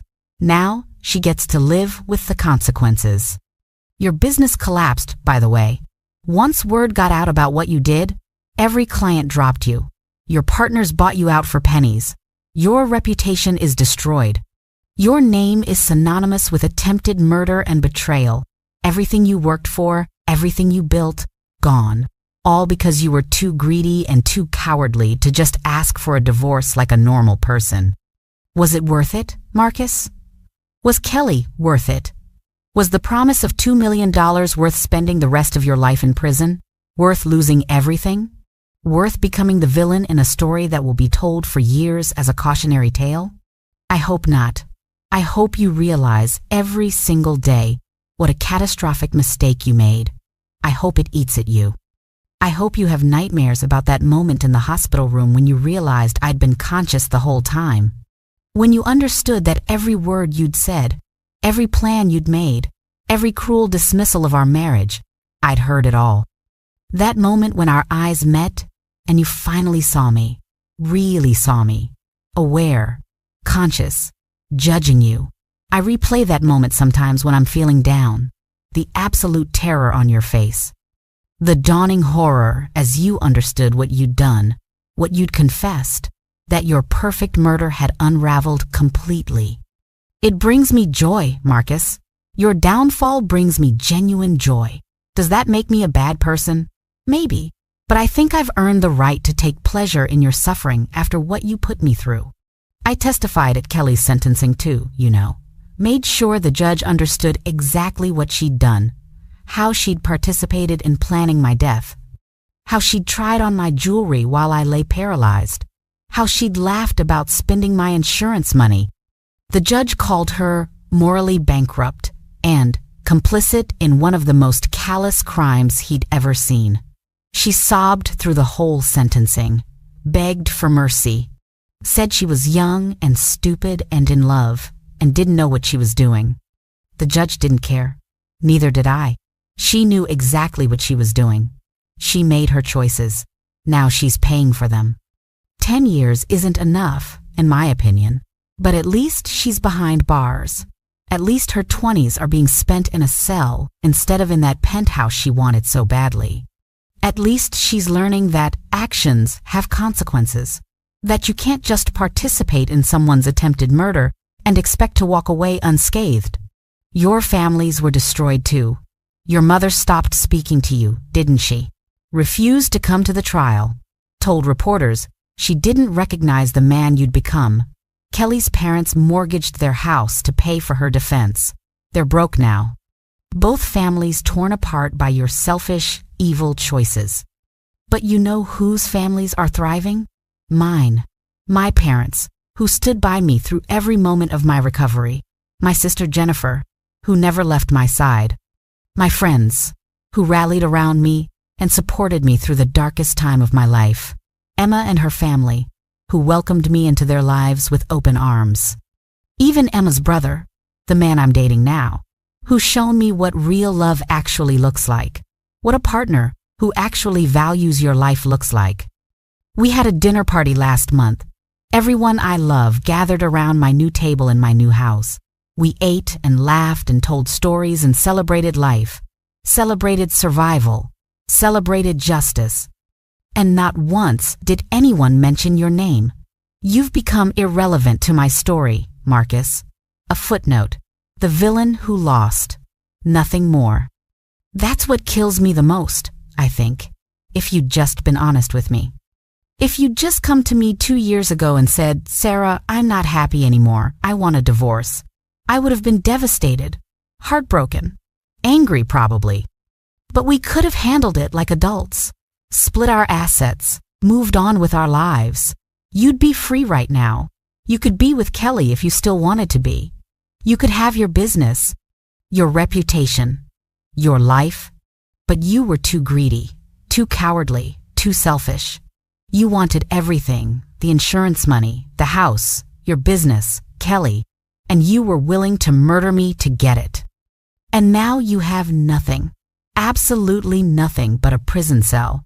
And decades to think about your mistakes. There's a certain poetic justice in that, don't you think? I've thought a lot about why you did it, why you chose murder over divorce, and I've come to the conclusion that you're just broken inside. Something fundamentally wrong with your moral compass, with your empathy, with your basic human decency.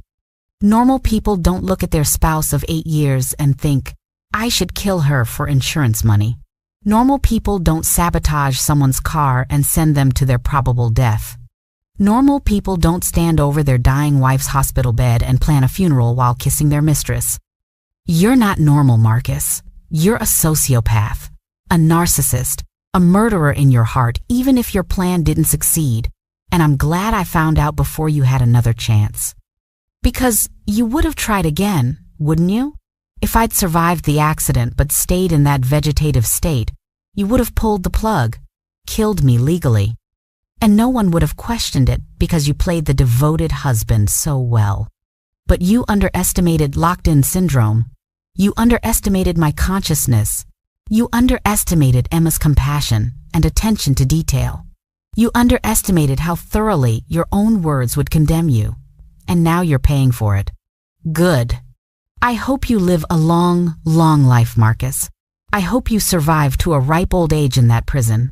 Not because I wish you well, but because I want you to have as many years as possible to regret what you did. To think about what you lost. To imagine the life you could have had if you just made different choices. Every year on the anniversary of the accident, I celebrate. Not the accident itself, but my survival. My victory over you. I buy myself something nice.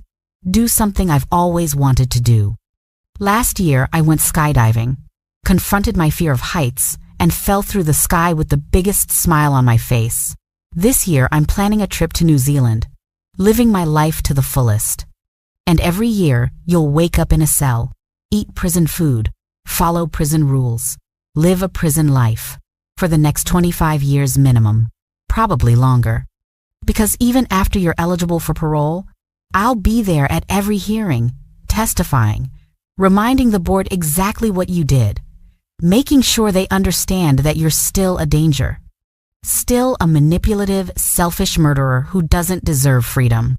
I'll be your worst nightmare, Marcus, the ghost you can't escape, the victim who survived to make sure you never hurt anyone else. You wanted to erase me from your life, to make me disappear so you could start fresh. But instead, I'm the only thing you have left, the only thing that matters in your story. You're the man who tried to murder his wife and failed. That's your legacy.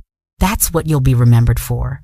Not your business success, not your ambitions, just your spectacular failure as a human being. And me? I'm the woman who survived, who fought back, who got justice. That's my legacy, and I'm okay with that. So thank you, Marcus. Thank you for showing me what real evil looks like. Thank you for teaching me how strong I actually am. Thank you for making me appreciate every single day of my life in a way I never did before. Thank you for introducing me to Emma, who's become one of my closest friends. Thank you for forcing me to rebuild my life into something even better than what I had before. Thank you for failing. I'm done talking about you now. Done giving you space in my head. This is the last time I'll tell this story in detail. The last time I'll walk through every painful moment of those 2 weeks in hell. I needed to tell it once, fully, completely, so the world would know what you did, so your name would be permanently attached to this crime, so no one would ever forget. But after this, you're nothing to me. Less than nothing. Just a bad memory that's fading more every day. I'm moving on. I'm living. I'm thriving. I'm happy. And you're not. That's all the revenge I need. If you're watching this and you've made it this far, thank you.